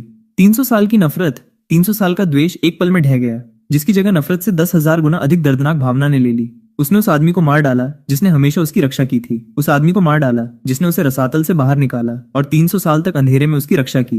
मुझे माफी नहीं चाहिए, मुझे तुम चाहिए। लेकिन वो चला गया था। वो कोमल आवाज, वो हाथ जो हमेशा उसके बालों को सहलाता था, वो आदमी जिसने उसे बर्फानी तूफान में गले लगाया और कहा, डरो मत, धुएं के गुबार की तरह गायब हो गया। उसने उसके पीछे जाने के बारे में सोचा, डूम ब्लेड को अपनी गर्दन के खिलाफ रखते हुए। एक त्वरित चीरा और सब खत्म। फिर वो उसे ढूंढने जा सकती थी, लेकिन तभी उसके दिमाग में एक आवाज गूंजी, पुरानी और गहरी, जैसे अनंत काल से आ रही आवाज। वह मरा नहीं है। क्लो का हाथ कांप गया। तलवार उसके हाथ से छूटते छूटते बची। वह बस दूसरे क्षेत्र में गया है। क्या तुम उसे ढूंढना चाहती हो? हाँ, बल्कि धरती के छोर तक, आकाशगंगा के किनारे तक। मैं उसे ढूंढ लूंगी, भले ही इसके लिए मुझे अपनी जान ही क्यों न देनी पड़े। इसलिए उसने एक पागलपन भरा फैसला लिया। उसने डेमन रेल्म यानी राक्षस लोक को छोड़ दिया, उस साम्राज्य को छोड़ दिया जिसे उसने बनाया था, उसके अनगिनत अनुयायियों और कल्टीवेशन क्षेत्र में उसकी सर्वोच्च शक्ति को, सब कुछ पीछे छोड़ दिया। वह केवल ईथन को ढूंढना चाहती थी। अपनी सुप्रीम लॉर्ड शक्ति के साथ उसने क्षेत्र की बाधा को पार कर लिया और विशाल आकाशगंगा में कदम रखा। लेकिन आकाशगंगा अनंत है, क्षेत्र रेत के दानों की तरह है,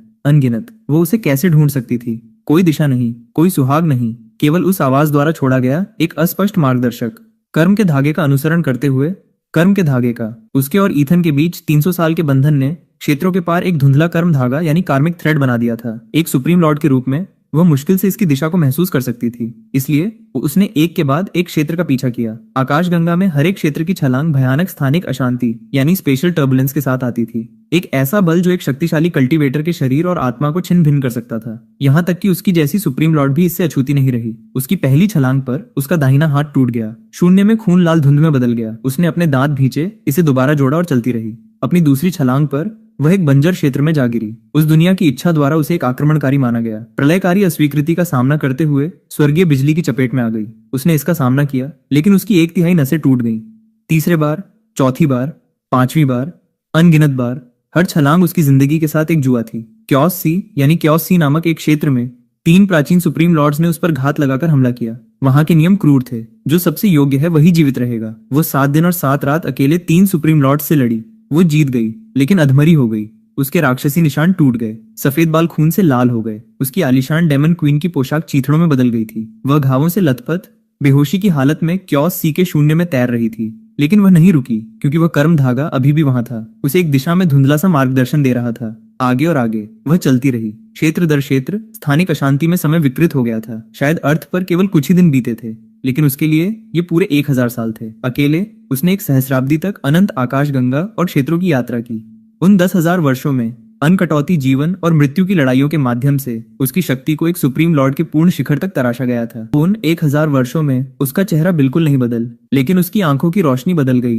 अब नफरत नहीं, अब पागलपन नहीं, बल्कि एक सीमावर्ती पागलपन भरा जुनून। उसे ढूंढना है, चाहे कुछ भी कीमत चुकानी पड़े, उसे ढूंढना ही होगा। 1000वें वर्ष में एक दिन धागा अचानक मजबूत हो गया। इतना मजबूत कि उसकी पूरी आत्मा कांप उठी। उसने अंतिम क्षेत्र की बाधा को चीर दिया और एक नीला ग्रह देखा।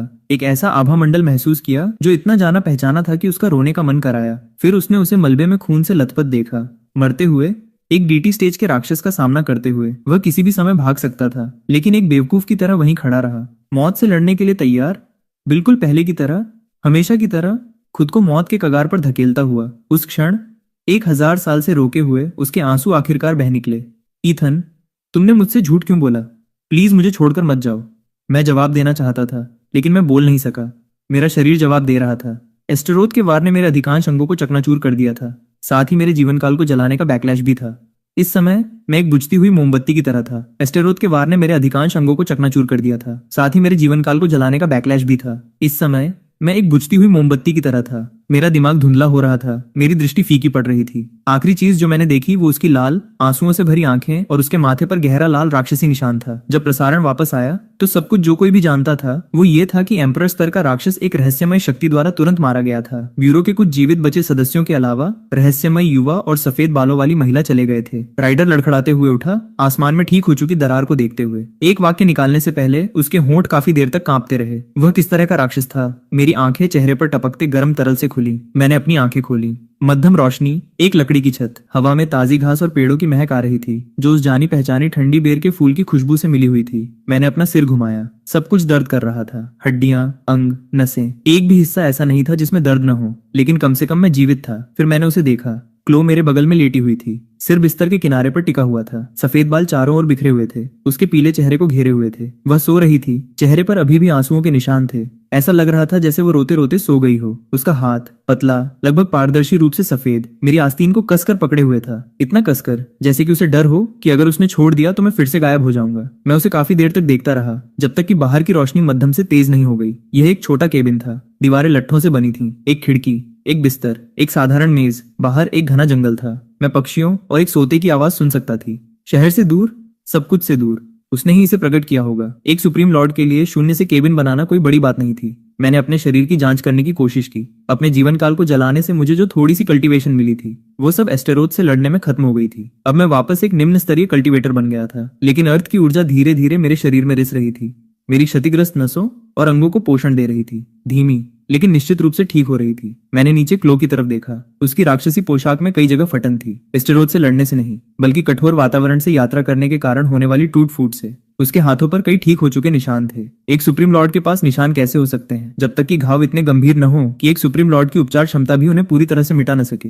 मैं नहीं जानता कि वह किस दौर से गुजरी, लेकिन सिर्फ वे निशान ही मुझे कल्पना करने से डराने के लिए काफी थे। ओह, वो जाग गई। शायद उसने मुझे उसे देखते हुए महसूस किया। उसकी पलकें फड़फड़ाईं। उसने धीरे धीरे अपनी आंखें खोली और मेरी निगाहों से मिली। हम बस चुपचाप एक दूसरे को देखते रहे। फिर वो अचानक उठकर बैठ गई, पूरी तरह से घबरा कर। महान grand supreme lord demon queen इस समय बुरी तरह शर्मा रही थी, इतनी घबराकर कि उसे समझ नहीं आ रहा था कि अपने हाथ कहाँ रखे। तुम जाग गए? हाँ। क्या तुम्हें भूख लगी है? मैं जाती हूँ। क्लो, उसका शरीर ऐसे अकड़ गया जैसे वो जम गई हो। काफी देर बाद उसने धीरे धीरे अपना सिर घुमाया। उसकी आंखों में आंसू टिमटिमा रहे थे। तुम्हें सब कुछ पता है। वह कुछ नहीं बोली। वह बस धीरे से घुटनों के बल बैठ गई। मेरे बिस्तर के पास दुबक कर अपना चेहरा अपनी बाहों में छुपा लिया। उसके कंधे कांप रहे थे। मैं बुरी थी, मैं गलत थी। मुझे तुमसे नफरत नहीं करनी चाहिए थी। मैंने तुम्हें मार डाला। मैं मरने के लायक हूँ। मैंने हाथ बढ़ाया और अपना हाथ उसके सिर पर रख दिया। वह कांपी, फिर जम गई। ऐसा लगा जैसे ये स्पर्श, उसके सिर पर इस हाथ का एहसास एक पुरानी याद को जगा गया हो। 300 साल पहले जब भी वो किसी बुरे सपने से रोते हुए जागती थी, मैं अपना हाथ उसके सिर पर इसी तरह रख देता था और कहता था, डरो मत, मैं हूं यहाँ। 300 साल बीत चुके हैं, मेरा हाथ अभी भी उसी जगह पर था। वह रो पड़ी, दबी हुई सिसकियों से लेकर बेकाबू होकर रोने तक। 1300 साल की शिकायत, पछतावा, तड़प और डर सब इस पल बाहर आ गए।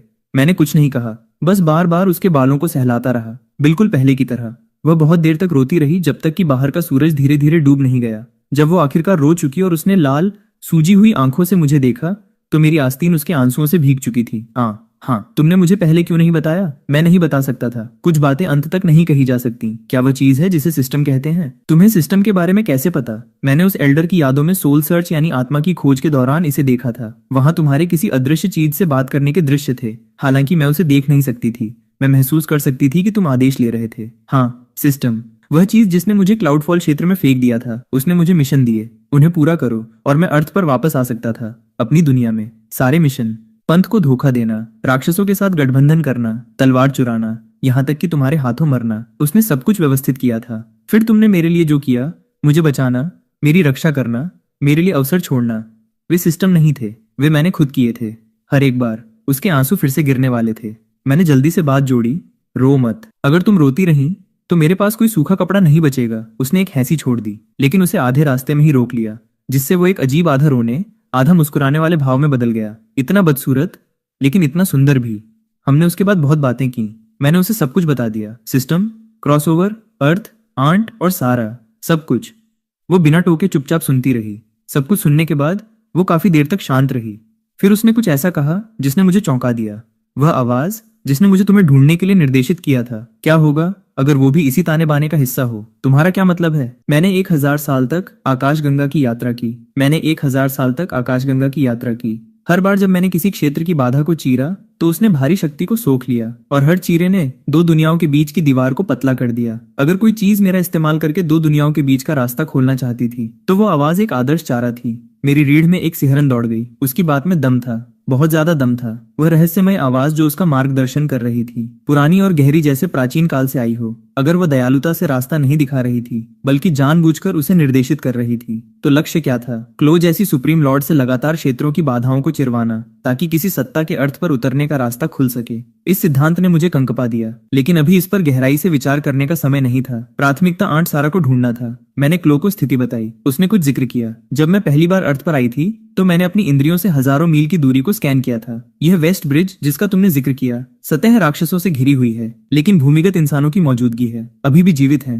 क्या तुम पक्का कह सकती हो? हाँ, हालांकि कुछ ऊर्जा बाधा द्वारा अवरुद्ध है। मेरी इंद्रियां उसे चीरकर निकल गईं। वहां नीचे कम से कम 1000 लोग हैं। क्या वह?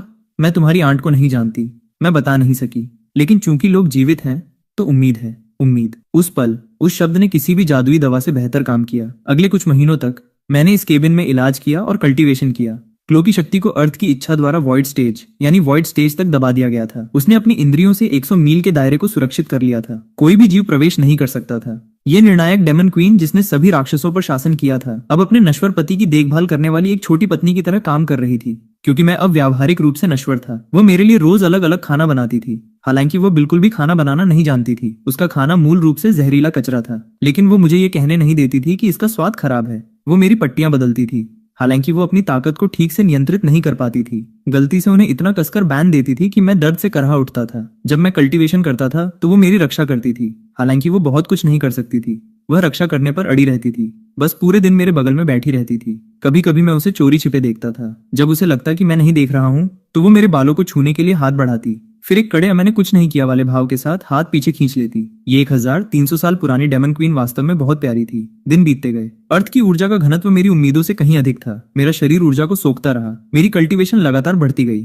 तीसरे महीने तक मैं पीक गोल्डन कोर तक पहुंच गया, जो अर्थ के कमांडर रैंक के बराबर है। रिकवरी की गति अविश्वसनीय थी। आखिरकार सुप्रीम लॉर्ड का पात्र वहां था। मुझे बस इसे ऊर्जा से भरना था। मेरा शरीर काफी हद तक ठीक हो चुका था, अब जाने का समय था। वेस्ट ब्रिज बे सिटी से लगभग 500 मील दूर था। ये कभी लाखों लोगों के साथ एक हलचल भरा तटीय शहर हुआ करता था, अब ये एक मृत शहर था। क्लो और मैंने आसमान से नीचे देखा। पूरा शहर राक्षसों के घोंसलों से ढका हुआ था। गगनचुंबी इमारतों की दीवारों पर काले फंगस जैसी चीजें रेंग रही थीं। सड़कों पर लावारिस कारों और अज्ञात अवशेषों के ढेर लगे थे। हवा में राक्षसी ऊर्जा के साथ सड़न की दुर्गंध घुली हुई थी। कभी कभी खंडहरों में राक्षस घूमते दिखाई देते थे, कमांडर और किंग स्तर के एक समान। लेकिन क्लो के लिए वे कचरा थे। रास्ते में हमें जो भी राक्षस मिले, चाहे वो कमांडर स्तर के म्यूटेंट भालू हो या किंग स्तर के रसातल के क्रूर राक्षस यानी एबिसल फील्ड्स, उन सबको उसने एक झटके से मौत के घाट उतार दिया। जब हम वेस्ट ब्रिज के डाउनटाउन पहुंचे तो आखिरकार उसे और स्पष्ट एहसास हुआ। आधा मील भूमिगत एक ऊर्जा से सुरक्षित जगह है। हमने जमीन को तोड़ा और सीधे नीचे की ओर ड्रिल किया। आधा मील नीचे एक विशाल कृत्रिम जगह थी, एक विशाल परिवर्तित भूमिगत प्रयोगशाला, मध्यम रोशनी वाली लेकिन अस्थायी आश्रयों और रहने वाले क्षेत्रों और लोगों से भरी हुई, हजारों की संख्या में। उन्होंने छत के छेद से गिरते हुए क्लो और मुझे आतंक से देखा। विशेष रूप से क्लो को उसके गहरे राक्षसी चोगे, बर्फ जैसे सफेद बालों और माथे पर गहरे लाल निशान के साथ। इन सामान्य लोगों के लिए वह एक प्राचीन राक्षस जैसी लग रही थी। अवेकंड हमलावर, पहरे पर रहो। अपने 300 के दशक का एक आदमी आगे की ओर दौड़ा, जिसने एक ऐसी यूनिफॉर्म पहन रखी थी जो इतनी गंदी थी कि उसका मूल रंग गायब हो चुका था। थका हुआ लेकिन तीखी आंखों वाला दिख रहा था। उसके हाथों पर हल्की ऊर्जा चमक रही थी। Commander rank awakened. मार्कस, एक पूर्व पुलिसकर्मी जिसने आक्रमण के बाद एक ऊर्जा सुरक्षा प्रतिभा यानी एनर्जी शील्डिंग टैलेंट को जागृत किया था। यह उसकी प्रतिभा ही थी जिसने इस भूमिगत शहर को सतह से सुरक्षित रखा था, हजारों जीवित बचे लोगों को राक्षसों से छुपाकर। लेकिन इसकी कीमत भारी ऊर्जा की खपत थी। इस समय वह बेहद कमजोर और पीला दिख रहा था, साफ तौर पर पूरी तरह से खाली हो चुका था। हम दुश्मन नहीं हैं। तुम कौन हो? तुम अंदर कैसे आए? मैं ईथन हूँ। मैं अपनी आंट को ढूंढ रहा हूँ। सारा वेंस, वह यहाँ हो सकती हैं। मार्कस जम गया। सारा, तुम्हारा मतलब उस महिला से है जो हमेशा अपने लापता भतीजे के बारे में पूछती रहती है। मेरे दिल की धड़कन बढ़ गई। वह यहाँ है, मुझे उसके पास ले चलो। रुको, तुमने मेरी ऊर्जा ढाल को बिल्कुल दरकिनार कैसे किया? मार्कस ने क्लो को ध्यान से घूरा। हालांकि उसने अपनी शक्ति को नेसेंट सोल स्टेज तक दबा रखा था, जो एक किंग स्तरीय अवेकेंड के बराबर है। मार्कस को फिर भी एक अवर्णनीय दबाव महसूस हुआ। उसके अंतर्मन ने उसे बताया कि यह महिला साधारण नहीं थी, किंग स्तर से बहुत परे, क्योंकि वो अविश्वसनीय रूप से मजबूत थी। मैंने एक संक्षिप्त जवाब दिया। मार्कस कुछ सेकंड के लिए शांत रहा। आखिरकार उसने पूछना बंद कर दिया। वह हमें भूमिगत सुरंगों के रास्ते ले गया, मोड़ दर मोड़ लेते हुए। हम यहाँ कोने में एक छोटे से कमरे में पहुंचे। मैंने एक गहरी सांस ली और दरवाजा खोला। कमरा बहुत छोटा था, बस एक खाट और एक कुर्सी। बिस्तर पर एक महिला बैठी थी। वह पतली थी, बहुत ज्यादा पतली। मैंने दरवाजा खोला। कमरा बहुत छोटा था, बस एक साधारण खाट और एक कुर्सी। बिस्तर पर एक महिला बैठी थी। वह पतली थी, बहुत ज्यादा पतली। लेकिन मैंने उन आंखों को पहचान लिया जिन्होंने बड़े होते हुए मुझे हर सुबह जगाया था, जिन्होंने मुझे हर रात चादर उड़ाई थी, जिन्होंने हर पेरेंट टीचर मीटिंग के दौरान मुझे देखा था। वह हमेशा वही आंखें थीं। हे आंट सारा। जिस पल उसने ऊपर देखा और मुझे देखा, उसका पूरा शरीर कांप उठा। ईथन, ये मैं हूँ, आंट सारा। मैं वापस आ गया हूँ। वह कुछ सेकंड के लिए जम गई, फिर बिस्तर से झपटी, खुद को मेरी बाहों में झोंक दिया, बिलक बिलक कर रोने लगी। ईथन, तुम जीवित हो? तुम कहाँ थे? मैंने 3 साल तक तुम्हें ढूंढा। मैंने सोचा तुम चले गए। वह रोई और उसने मेरी छाती पर वार किया, जोर से नहीं, लेकिन हर एक वार मेरे दिल पर लगा। आई एम सॉरी आंट सारा, आई एम सो सॉरी। मेरे पीछे क्लो चुपचाप खड़ी ये सब देख रही थी। उसकी आंखें भी लाल हो गईं। बाद में जब आंट सारा शांत हुई तो मैंने क्लो का उनसे परिचय कराया। आंट सारा, ये क्लो है। ये मेरी कल्टीवेशन पार्टनर यानी साधना साथी है। ओ रुको, गर्लफ्रेंड। क्लो की आंखें चौड़ी हो गईं। गर्लफ्रेंड क्या होती है? लेकिन वो जानती थी कि कल्टीवेशन पार्टनर का क्या मतलब होता है। रुको, वो इस बुरे सीनियर ब्रदर से इस बात पर कब सहमत हुई, लेकिन मेरी आंट के सामने वो बहस नहीं कर सकी। आंट सारा ने क्लो का हाथ पकड़ा, उसे ऊपर से नीचे तक देखा, फिर नम आंखों से मुस्कुराई। कितनी सुंदर है। ईथन एक भाग्यशाली लड़का है। क्लो का चेहरा तुरंत लाल हो गया। महान डेमन क्वीन एक नश्वर चींटी की तारीफ पर बुरी तरह शर्मा रही थी। मदर। आंट सारा जम गई, फिर खिलखिलाकर हंस पड़ी। ठीक है, अच्छी बच्ची। ये देखकर मेरा दिल गर्म हो गया। ये शायद 300 साल में सबसे गर्म पल था। आंट सारा सुरक्षित थी, लेकिन वेस्ट ब्रिज के हजारों जीवित बचे लोग हमेशा के लिए भूमिगत नहीं रह सकते थे। मार्कस की ऊर्जा लगभग खत्म हो चुकी थी। ढाल किसी भी क्षण विफल हो सकती थी। एक बार ऐसा होने पर सतह के राक्षस अंदर घुस आते। हमें वेस्ट ब्रिज में राक्षसों को साफ करना था। क्लो और मैं इसे संभालेंगे। क्लो ने अपनी शक्ति को नेसेंट सोल स्टेज तक दबाकर रखा। इससे अधिक कुछ भी अवांछित ध्यान आकर्षित करता। इसके बावजूद वेस्ट ब्रिज के राक्षस उसके लिए कचरे के अलावा कुछ नहीं थे। हमने कंधे से कंधा मिलाकर लड़ाई लड़ी। सतह पर मौजूद सभी राक्षसों का सफाया करने में 3 दिन लग गए। सैकड़ों की संख्या में, बड़े और छोटे, यहाँ तक कि डाउनटाउन में घोंसला बनाने वाले किंग स्तरीय राक्षस को भी हमारी संयुक्त सेना ने मार गिराया। मार्कस दूर से देख रहा था। उसका मुंह खुला का खुला रह गया था। ये दोनों किस तरह के राक्षस हैं? सफाई के बाद मैंने हार्पर से संपर्क किया। वेस्ट ब्रिज सुरक्षित है। यहाँ हजारों जीवित बचे लोग हैं जिन्हें निकालना है। दूसरी तरफ कुछ सेकंड के लिए सन्नाटा छा गया। तुम्हारा मतलब वेस्ट ब्रिज से क्या है? वो एस क्लास प्रतिबंधित क्षेत्र। हाँ, क्या तुम मुझसे मजाक कर रहे हो? वहाँ कम से कम 3 किंग स्तरीय राक्षस हैं। यहाँ तक कि मुख्यालय भी किसी को भेजने की हिम्मत नहीं करता। यह निपट चुका है। आओ और उन्हें ले जाओ। एक लंबा सन्नाटा, फिर एक आह। ठीक है, मैं कुछ ट्रक भेजूंगी। जब हार्पर उन्हें लेने आई तो वो 20 सैन्य ट्रक लेकर आई थी। उसने क्लो को देखा और कुछ देर तक घूरती रही। फिर उसका लुक सूक्ष्म हो गया। सफेद बालों और राक्षसी निशानों वाली ये महिला, वह दम घोटने वाला दबाव, बे सिटी के ऊपर रहस्यमय महिला के राइडर के विवरण से बिल्कुल मेल खाता हुआ, बिल्कुल सटीक मेल। हार्पर ने उसका खुलासा नहीं किया, लेकिन जिस तरह से उसने मुझे देखा वह उत्सुक से जांच पड़ताल वाले में बदल गया। ये पुरुष और महिला आखिर कौन थे? मैंने उससे हमारे अस्तित्व को गुप्त रखने के लिए कहा। वह सहमत हो गई। हजारों जीवित बचे लोगों को सुरक्षित रूप से बे सिटी में स्थानांतरित कर दिया गया। मैंने बे सिटी में एक अपार्टमेंट किराए पर लिया और आंट सारा को वहां बसा दिया। नई जगह पर अपने पहले दिन आंट सारा ने क्लो और मुझे बिठाया और हमें बहुत सारी चीजों के बारे में डांटा। सुरक्षित रहो, हर समय लड़ना बंद करो, अच्छे से खाओ और देर तक मत जागो। फिर उसने मेरी तरफ देखा, फिर क्लो की तरफ। ईथन, ये लड़की तुम्हारे लिए वास्तव में बहुत अच्छी है। उसे निराश मत करना। जल्दी करो और काम की बात पर आओ। क्या काम की बात? और क्या, शादी करो। मेरा लगभग थूक निकल गया। क्लो की प्रतिक्रिया और भी अजीब थी। वह सीधे खड़ी हो गई। उसकी गर्दन तक लाली छा गई। वह काफी देर तक हकलाती रही, एक वाक्य भी पूरा नहीं कर सकी। 1300 साल पुरानी डेमन क्वीन एक नश्वर चींटी द्वारा बड़बड़ाने के लिए मजबूर कर दी गई। मैंने अपनी हैंसी रोकी, एक आवाज करने की हिम्मत नहीं हुई।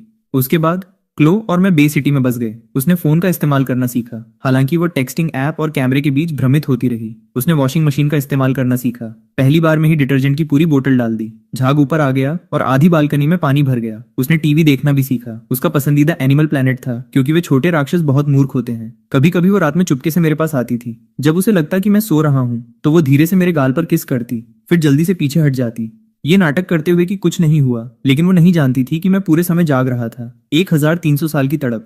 वो अभी भी बहुत सावधान थी, जैसे उसे किसी कीमती चीज को डराकर दूर भगाने का डर हो। शांति के दिन लंबे समय तक नहीं चले। आध्यात्मिक जागृति तेज हो गई। अर्थ की ऊर्जा नसें पलटे हुए स्विचों की तरह थीं। पागलों की तरह ऊर्जा उगल रही थी। हर जगह विसंगतियां उत्पन्न हुई। रंगीन बादलों ने सूरज को ढक लिया। आत्मिक झरने फूट पड़े और ले लाइन्स यानी ऊर्जा रेखाएं टूट गईं। केवल प्राचीन काल में देखे जाने वाले दृश्य एक के बाद एक सामने आए। सहस्राब्दियों से छिपे प्राचीन कल्टीवेटर्स उभरे। शीर्ष शिखर, वॉर्मरेस्ट और माउंट सॉलिट्यूड, इन पौराणिक कल्टीवेशन पवित्र भूमियों ने अचानक छिपे हुए आकाओं का एक समूह तैयार कर दिया। अधिकांश धार्मिक थे, जो नेसेंट सोल से लेकर इंटीग्रेशन स्टेज तक फैले थे। लेकिन अर्थ की ले लाइन्स में गहरे दबे प्राचीन राक्षसों का एक समूह भी था। वे भी जाग गए। वे प्राचीन काल में धार्मिक मार्ग द्वारा सील कर दिए गए थे। अब ऊर्जा के उछाल के कारण सील ढीली हो गई थी। दिन का उजाला देखते ही उन्होंने जो पहला काम किया वह था ऊर्जा नसों पर कब्जा करना और नश्वर लोगों को गुलाम बनाना। इन सच्चे कल्टीवेटर्स का सामना करने वाला आधिकारिक ब्यूरो कागज की तरह नाजुक था। खुद को क्रिम्सन एंसेस्टर यानी क्रिम्सन एंसेस्टर कहने वाले एक वॉइड स्टेज के राक्षस ने पहला कदम उठाया। उसने बे सिटी के पास एक ऊर्जा नस पर कब्जा कर लिया और स्टेशन ब्यूरो दस्ते का कत्लेआम कर दिया। हार्पर ने बैकअप का नेतृत्व किया और वो गंभीर रूप से घायल हो गई। मार्कस ने उसकी वापसी को कवर करने के लिए अपनी जान जोखिम में डाल दी और इस प्रक्रिया में अपना एक हाथ खो दिया। जब ये खबर आई तो क्लो और मैं रात का खाना खा रहे थे। आंट सारा के ब्रेस्ड रिब्स। मैंने अपनी चॉपस्टिक नीचे रख दी। चलो चले। क्लो ने भी अपनी चॉपस्टिक नीचे रख दी। आंट सारा पीछे से चिल्लाई, तुमने अभी खत्म नहीं किया है। सॉरी आंट सारा, जब हम वापस आएंगे तो हम रिब्स खा लेंगे। जब हम ऊर्जा नस यानी एनर्जी वैन के पास पहुंचे तो क्रिम्सन एंसेस्टर उसके ऊपर बैठा ऊर्जा सोख रहा था। उसके चारों ओर ब्यूरो के 1 दर्जन से अधिक शव पड़े थे। युवा चेहरे, विकृत भाव। वे निश्चित रूप से तड़प तड़प कर मरे होंगे। क्रिम्सन एंसेस्टर ने हमें महसूस किया और अपनी आंखें खोली। उसने मेरी पीक गोल्डन कोर ऊर्जा को देखा, फिर क्लो पर नजर डाली जिससे राक्षसी ऊर्जा रिस रही थी। उसने एक मनोरंजक मुस्कान दी। छोटी बच्ची भी राक्षसी मार्ग पर चलती है। वह खड़ा हो गया। उसका खून जैसा लाल चोगा रात की हवा में फड़फड़ा रहा था, जिससे उसका अत्यधिक वॉइड स्टेज का दबाव निकल रहा था। घुटने टेको और मेरे सामने आत्मसमर्पण करो और मैं तुम्हारी जान बख्श दूंगा। क्लो पूरी तरह से भावहीन थी। उसने उसकी तरफ देखा, बस एक नजर, फिर एक शब्द कहा, मरो। उसने एक उंगली भी नहीं उठाई, कोई भी दृश्य कला या मंत्र तक नहीं चलाया। उसने बस एक सच्ची सुप्रीम लॉर्ड डेमन क्वीन के दबाव का एक अंश छोड़ दिया। क्रिम्सन एंसेस्टर की मुस्कान जम गई। उसका शरीर बेकाबू होकर कांपने लगा। उसने सोचा कि वो अपने घुटनों के बल गिर गया। उस दबाव के तहत उसका दाओ हार्ट का हिस्सा तुरंत चकनाचूर हो गया। एक सुप्रीम लॉर्ड के सामने वॉइड स्टेज वाले को ऊपर देखने का अधिकार भी नहीं था। तुम वास्तव में क्या हो? वह एक वाक्य भी पूरा नहीं कर सका। क्लो ने एक उंगली से इशारा किया। क्रिम्सन एंसेस्टर का शरीर उसकी आत्मा के साथ धूल में बदल गया और हवा में बिखर गया, साफ और पूरी तरह से। कोई कसर नहीं बची। मैंने किनारे से देखा। वास्तव में डेमन क्वीन मेरी जूनियर सिस्टर। लेकिन क्लो ने अपना मुंह बना लिया, जो उस उपाधि से नाखुश लग रही थी। ओह सही, सचमुच मेरी पत्नी। उसने मुझे जोर से चिकोटी काटी, फिर गर्व से अपना हाथ मेरे हाथ में डाल लिया। इस लड़ाई के बाद क्लो और मैंने क्रिम्सन एंसेस्टर के बचे खुचे लोगों का सफाया कर दिया। जो प्राचीन राक्षस उसके साथ जागे थे वे या तो मारे गए या घुटनों के बल आत्मसमर्पण कर दिया, और लगातार राक्षसों का शिकार करने और नसों से ऊर्जा सोखने के माध्यम से मेरी कल्टीवेशन पीक नेसेंट सोल यानी पीक नेसेंट सोल तक ठीक हो गई। हार्पर और मार्कस इस पूरी सफाई के गवाह बने। मार्कस के कटे हुए हाथ को क्लो ने लापरवाही से दोबारा जोड़ दिया। उसने क्लाउडफॉल में आम हड्डी जोड़ने वाली तकनीक यानी बोन सेटिंग टेक्निक का इस्तेमाल किया, जिससे मार्कस स्तब्ध रह गया। हार्पर आखिरकार खुद को पूछने से नहीं रोक सकी, तुम दोनों वास्तव में कौन हो? मैंने क्लो की तरफ देखा। उसने वापस देखा, मूक सहमति देते हुए। इसलिए मैंने हार्पर और मार्कस को एक मोटा मोटा अंदाजा दिया, जिसमें से बहुत सारे विवरण छोड़ दिए। बस इतना कहा कि मैं एक दूसरी कल्टीवेशन दुनिया से आया हूँ, जिसकी शक्ति अर्थ की रैंकिंग प्रणाली से बहुत परे है। क्लो के लिए भी यही बात थी। वे ऐसे दिख रहे थे जैसे उन्होंने कोई भूत देख लिया हो। अंत में हार्पर ने हमारी रिपोर्ट नहीं की। इसके बजाय हमने एक निजी सौदा किया। वह आधिकारिक तौर पर हमारे लिए कवर करेगी। मैं गुप्त रूप से उन खतरों को संभालूंगा जिन्हें ब्यूरो नहीं संभाल सकता था। मार्कस अर्थ पर मेरे कुछ भरोसेमंद सहयोगियों में से एक बन गया। वह मजबूत नहीं था, लेकिन वो ईमानदार और विश्वसनीय था। मैंने गुप्त रूप से उसकी कल्टीवेशन का मार्गदर्शन करना शुरू कर दिया। लेकिन कुछ चीजें हमेशा के लिए छिपी नहीं रह सकती। कुछ दिनों बाद एक बूढ़ा आदमी आया, सफेद बाल और दाढ़ी, एक ऋषि जैसा दिख रहा था। उसकी ऊर्जा और शारीरिक उपस्थिति अर्थ के सबसे मजबूत कल्टीवेटर्स में से एक, अपेक्स सेज यानी एपेक्स सेज। वह विनम्र लेकिन स्पष्टवादी था। मैं यहाँ निरीक्षण करने नहीं आया हूँ, मैं यहाँ चेतावनी देने आया हूँ। उसने गहरी चिंता के साथ क्लो की तरफ देखा। बाहरी, तुम्हारी उपस्थिति इस क्षेत्र की इच्छा के उत्परिवर्तन यानी मुटेशन को तेज कर रही है। ये अच्छी बात नहीं है। ये इस बात का संकेत है कि अर्थ की इच्छा विफल हो रही है। यदि इच्छा के ढहने पर तुम नहीं गए तो सारा जीवन नष्ट हो जाएगा। क्लो ने उसकी तरफ ठंडी नजरों से देखा, कुछ नहीं कहा। मैं उनके बीच में आ गया। सीनियर, हमें कुछ समय दें, मैं इसका कारण पता लगाऊंगा। अपेक्स सेज ने आह भरी। मैं 3000 साल तक जीवित रहा हूँ। मैंने कभी भी क्षेत्र की इच्छा को इतना नाजुक नहीं देखा। यदि तुम जल्द ही सच्चाई का पता नहीं लगाते तो इस दुनिया का हर कोई इसके साथ नीचे चला जाएगा। वह मुड़ा और चला गया। क्लो और मैंने एक दूसरे की तरफ देखा। एक बड़ा तूफान आ रहा था। 3 दिनों से भी कम समय के बाद ऐसा हुआ। एवर व्हाइट ले लाइन्स में गहराई में एक भयानक राक्षसी आभामंडल आसमान में चला गया, जिससे 100 मील तक की बर्फ पिघल गई। अर्थ की इच्छा से पैदा हुआ प्राचीन रक्षक जानवर 9 पूंछों वाली लोमड़ी यानी 9 टेल्ड फॉक्स जाग गई। इंसानी रूप में वो एक शानदार महिला थी। उसके पीछे पंखे की तरह 9 चांदी की पूंछें फैली हुई थीं। पीक इंटीग्रेशन स्टेज यानी पीक इंटीग्रेशन स्टेज, जो एक सुप्रीम लॉर्ड के बाद दूसरे स्थान पर थी। क्लो के आभामंडल को महसूस करते हुए वो तुरंत प्रकट हुई, उकसाने के लिए नहीं बल्कि सवाल करने के लिए। बाहरी, तुम्हारी उपस्थिति इस क्षेत्र की नींव को खा रही है। अर्थ के रक्षक जानवर के रूप में मैं बस बैठकर नहीं देखूंगी। एक लड़ाई अपरिहार्य थी। वो लोमड़ी अविश्वसनीय रूप से मजबूत थी। उसके भ्रम यानी इल्यूजन्स अप्रत्याशित थे। भले ही क्लो की शक्ति को अर्थ की इच्छा द्वारा वॉइड स्टेज तक दबा दिया गया था, फिर भी उसकी सुप्रीम लॉर्ड की नींव सामान्य से बहुत परे थी। उनके टकराव ने 100 मील तक के आसमान को चीर दिया। मैंने उसका समर्थन किया, विशेष रूप से लोमड़ी के भ्रमों का मुकाबला करने में। मेरी सुप्रीम लॉर्ड आत्मा की धारणा ने मुझे असली और नकली में स्पष्ट रूप से अंतर करने दिया। लड़ाई के दौरान मैंने देखा कि लोमड़ी के मन में कोई हत्या का इरादा नहीं था। उसने अपने हमलों को रोक रखा था, जो कि हमारी परीक्षा लेने और चेतावनी देने जैसा अधिक था। मैंने क्लो को रुकने के लिए कहा। रुको, वह तुम्हें मारने की कोशिश नहीं कर रही है। क्लो ने भौहें सिकोड़ी, लेकिन पीछे हट गई। 9 पूंछों वाली लोमड़ी हाँफ रही थी। उसकी चांदी की पूंछें थोड़ी झुकी हुई थीं। वास्तव में मैं बस ये देखना चाहती थी कि ये बाहरी किस चीज से बना है। फिर और मुसीबत आ गई। उत्तर पश्चिम रेगिस्तान में प्राचीन ग्लूटन यानी ग्लटन जाग गया। इंटीग्रेशन स्टेज, जो सब कुछ निगल जाने की वृत्ति से प्रेरित था, उसने रास्ते में कई छोटे शहरों की ऊर्जा नसों को निगल लिया। वह सीधे क्लो के आभामंडल की ओर बढ़ रहा था। क्लो और मैंने इसे रोकने के लिए टीम बनाई। ये लड़ाई लोमड़ी वाली लड़ाई से कहीं अधिक क्रूर थी। ग्लूटन एक शुद्ध युद्धक जानवर था, बिना तर्क वाला। अंत में मैंने इसके साथ संवाद करने के लिए अपनी सुप्रीम लॉर्ड अंतर्दृष्टि का उपयोग किया और इसे शांत करने में कामयाब रहा। 2 प्राचीन जानवर, दोनों अर्थ की इच्छा से पैदा हुए रक्षक। वे क्लो पर हमला करने के लिए नहीं जागे थे। उन्होंने महसूस किया कि अर्थ की इच्छा वे क्लो पर हमला करने के लिए नहीं जागे थे। उन्होंने महसूस किया कि अर्थ की इच्छा को किसी बाहरी शक्ति द्वारा दूषित किया जा रहा था, और उन्होंने सहज रूप से क्लो को एक खतरे के रूप में देखा। लोमड़ी ने मुझे एक मुख्य बात बताई। अर्थ की इच्छा स्वाभाविक रूप से विफल नहीं हो रही थी, इसे सोखा जा रहा था। हर बार जब कोई स्थानिक दरार यानी स्पेशल रिफ्ट दिखाई देती थी, तो वह अर्थ के मुख्य सार यानी कोर एसेंस का एक टुकड़ा ले जाती थी। और जिस समय ये दरारें पहली बार दिखाई दी, उसने मेरी तरफ देखा। ठीक 3 साल पहले, जिस पल मैंने क्रॉसओवर किया था। क्लो और मैंने आंखें मिलाई। हम दोनों गंभीर दिख रहे थे। क्रॉसओवर, सिस्टम, मिशन, क्लो की 10,000 साल की खोज, ये सभी प्रतीत होने वाली संयोगिक घटनाएं आपस में जुड़ी हुई थीं, जो एक भयानक तस्वीर बना रही थीं। सिस्टम कभी भी सिर्फ एक सहायक उपकरण नहीं था। इसने मेरा इस्तेमाल किया और इसने क्लो का इस्तेमाल किया। हर बार जब उसने किसी क्षेत्र की बाधा को चीरा, तो वो किसी सत्ता के अर्थ पर उतरने का रास्ता खोल रही थी। मैंने क्लो को अपना सिद्धांत बताया। वो काफी देर तक शांत रही। वह आवाज जिसने मुझे तुम तक पहुंचाया, क्या होगा अगर वो भी सिस्टम का हिस्सा हो? उत्तर स्पष्ट था।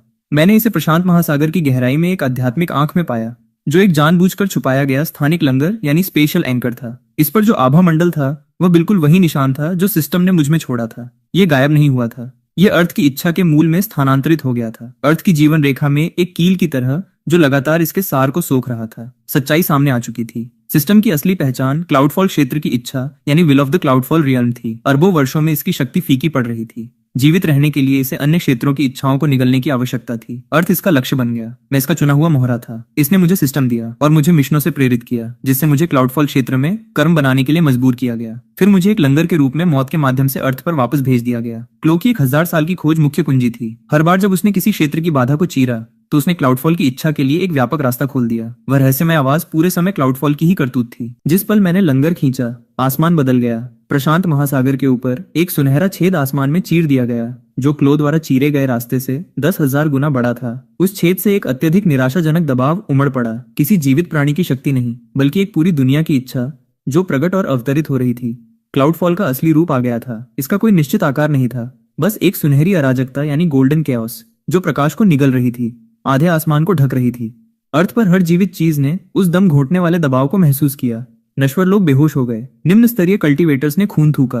अर्थ की इच्छा अपने अंत पर है। इस क्षेत्र को निगलना ही मेरा एकमात्र विकल्प है। क्लो की शक्ति का दमन तुरंत गायब हो गया। अर्थ की इच्छा इतनी कमजोर थी कि किसी भी जंजीर को थाम नहीं सकती थी। उसकी पूरी सुप्रीम लॉर्ड शक्ति वापस आ गई। उसके राक्षसी निशान एक भयानक खून जैसे लाल रंग की रोशनी के साथ चमक उठे। उसने डूमब्लेड यानी डूमब्लेड को पकड़ा और मेरे बगल में खड़ी हो गई। ईथन, इस बार मैं तुम्हारे साथ हूँ। अर्थ के इतिहास की सबसे क्रूर लड़ाई। 9 पूंछों वाली लोमड़ी और ग्लूटन बाहर की ओर लपके। रक्षक जानवरों ने अपनी अंतिम शक्ति को छोड़ दिया, क्योंकि अर्थ की इच्छा विनाश के करीब थी। अपेक्स सेज ने एक सुरक्षात्मक व्यू यानी डिफेंसिव अरे बनाने के लिए सभी प्राचीन धार्मिक कल्टीवेटर्स का नेतृत्व किया। मार्कस और हार्पर ने नागरिकों को बाहर निकालने के लिए ब्यूरो का नेतृत्व किया, क्लाउडफॉल की इच्छा से पैदा हुए संकट के जानवरों यानी ट्रिब्यूलेशन बीस्ट्स को रोकते हुए। लेकिन असली मुख्य युद्ध क्षेत्र केवल 2 लोगों का था। क्लो और मैं एक साथ खड़े थे। 300 साल साथ में, 300 साल दुश्मनों के रूप में, 1000 साल अलग। अब आखिरकार एक ही तरफ। क्लाउडफॉल की इच्छा ने हमारे संकल्प को तोड़ने की कोशिश की। इसने क्लो को मेरे पिछले विश्वासघातों के पूरे दृश्य दिखाए। धार्मिक मार्ग में शामिल होना, राक्षसों के साथ गठबंधन करना, जानबूझकर उसे दूर ले जाना। देखो, उसने तुम्हारा इस्तेमाल किया। क्लो ने एक ही प्रहार से उन भ्रमों को चकनाचूर कर दिया। मेरा प्यार और नफरत तुम्हारा काम नहीं है। फिर मुझे क्लो के 1000 साल के नरसंहार के खूनी दृश्य दिखाए, जिन पंथों को उसने मिटा दिया था, जिन कल्टीवेटर्स को उसने मार डाला था, जिस आकाश गंगा को उसने लाल रंग में रंग दिया था। देखो, वह जूनियर सिस्टर नहीं रही जिसे तुम जानते थे। मैं मुस्कुराया। मैं अच्छी तरह जानता हूँ कि वो क्या है। मुझे तुम्हारी याद दिलाने की जरूरत नहीं है। मैं भले ही एक धार्मिक सुप्रीम लॉर्ड हूँ, लेकिन मेरी पत्नी एक डेमन क्वीन है। मैं कितना अच्छा हो सकता हूँ। क्लाउडफॉल के हमले अत्यधिक भारी थे। वह सुनहरी अराजकता एक उग्र समुद्र की तरह थी, जो एक के बाद एक लहरें मार रही थी। प्रत्येक लहर में एक क्षेत्र को नष्ट करने के लिए पर्याप्त भयानक शक्ति थी। मैंने टिके रहने के लिए पूरी ताकत से लड़ाई लड़ी।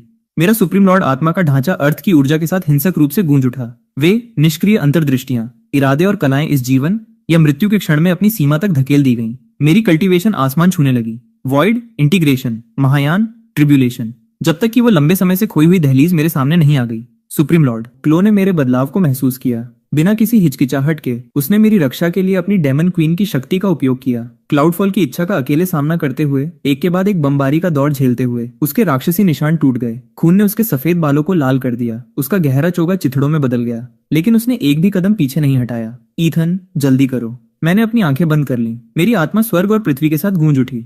मेरे पिछले जीवन की शक्ति और यादें वापस आ गईं। सुप्रीम लॉर्ड वाला मैं वापस आ गया था। जैसे ही मैंने अपनी आंखें खोली, मेरे हाथ में एक चांदी जैसी सफेद लंबी तलवार बन गई, जो स्वर्गीय कानूनों यानी हेवनली लॉस के पैटर्न के साथ बह रही थी। ये रेनब्लेड नहीं थी, ये मेरी खुद की हस्ताक्षर दिव्य तलवार यानी सिग्नेचर डिवाइन स्वॉर्ड थी, जो मेरी अंतर्दृष्टि से गढ़ी गई थी। सुप्रीम लॉर्ड और डेमन क्वीन ने एक साथ प्रहार किया। एक सफेद, एक काला, 2 तलवारों की रोशनी एक सर्पिल में आपस में जुड़ गई। क्लाउडफॉल के अराजक असली रूप को चीरती हुई, इसने एक धरती हिला देने वाली दहाड़ लगाई और पागलों की तरह जवाबी हमला किया। ये लड़ाई महीनों तक चली।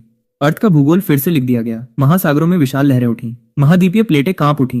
अंत में मेरी सुप्रीम लॉर्ड अंतर्दृष्टि को एक ताले के रूप में और क्लो की राक्षसी शक्ति को एक जंजीर के रूप में उपयोग करते हुए, हमने क्लाउडफॉल के सार को अर्थ से अलग करने के लिए मिलकर काम किया। इसे वापस क्लाउडफॉल क्षेत्र में सील कर दिया।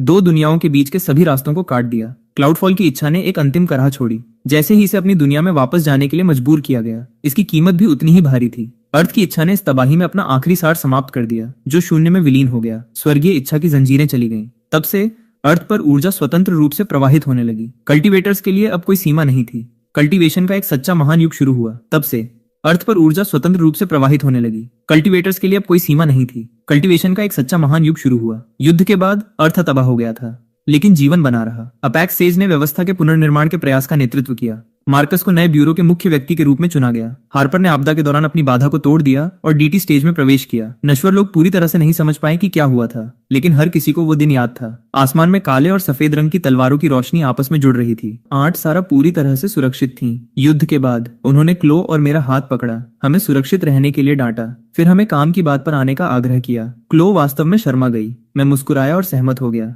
1 महीने बाद शाम के समय क्लो और मैं जंगल के केबिन में वापस आ गए, वही जिसे उसने मेरी देखभाल करते समय शून्य से प्रकट किया था। सूर्यास्त की किरणें पत्तियों से छनकर आ रही थीं। इससे उसके सफेद बालों को एक वार्म सुनहरा रंग मिल रहा था। वह मेरे कंधे पर झुक गई, असामान्य रूप से शांत। क्लो, आई एम सॉरी। उसका शरीर अकड़ गया। उसने मेरी तरफ ऊपर देखा। ये वे शब्द थे जिनका उसने 1300 साल तक इंतजार किया था। क्लाउडफॉल में अंतिम लड़ाई में उसने मेरी ठुड्डी पकड़ी और पूछा था। मैंने इसे कभी नहीं कहा था। रेनब्लेड में छोड़ी गई माफी का कोई मतलब नहीं था, क्योंकि वह जीवन और मृत्यु से अलग थी।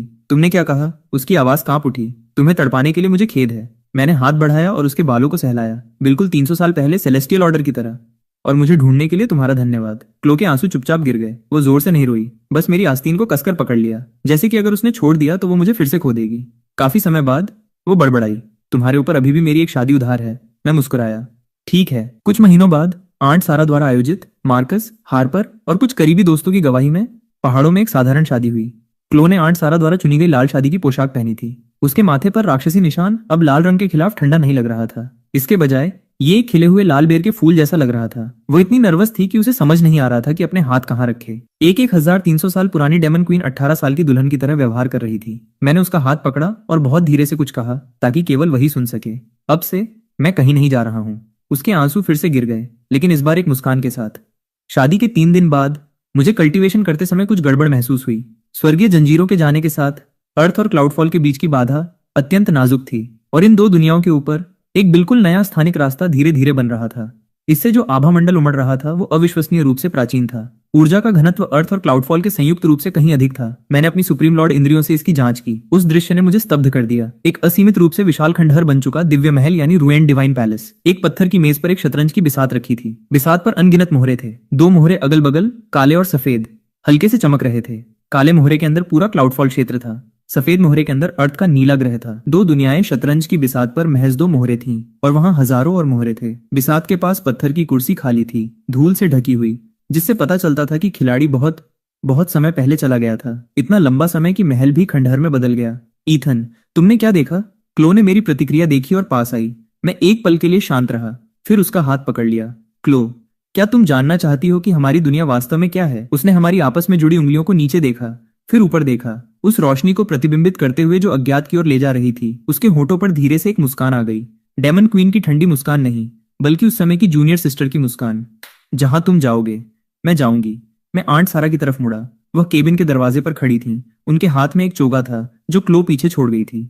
उनकी आंखें लाल थीं, लेकिन उन्होंने मुस्कुराकर हाथ हिलाया। अपनी पत्नी को इंतजार मत कराओ, वापस आना याद रखना। मैंने गहराई से झुककर प्रणाम किया, फिर क्लो के साथ कंधे से कंधा मिलाकर उस रोशनी में कदम रखा जो उच्च क्षेत्र यानी हायर रेल्म की ओर ले जा रही थी। जिस पल वह रास्ता बंद हुआ, महल के भीतर गहराई से एक इतनी प्राचीन हैसी गूंजी जिसका पता लगाना असंभव था। जैसे कि खिलाड़ी ने आखिरकार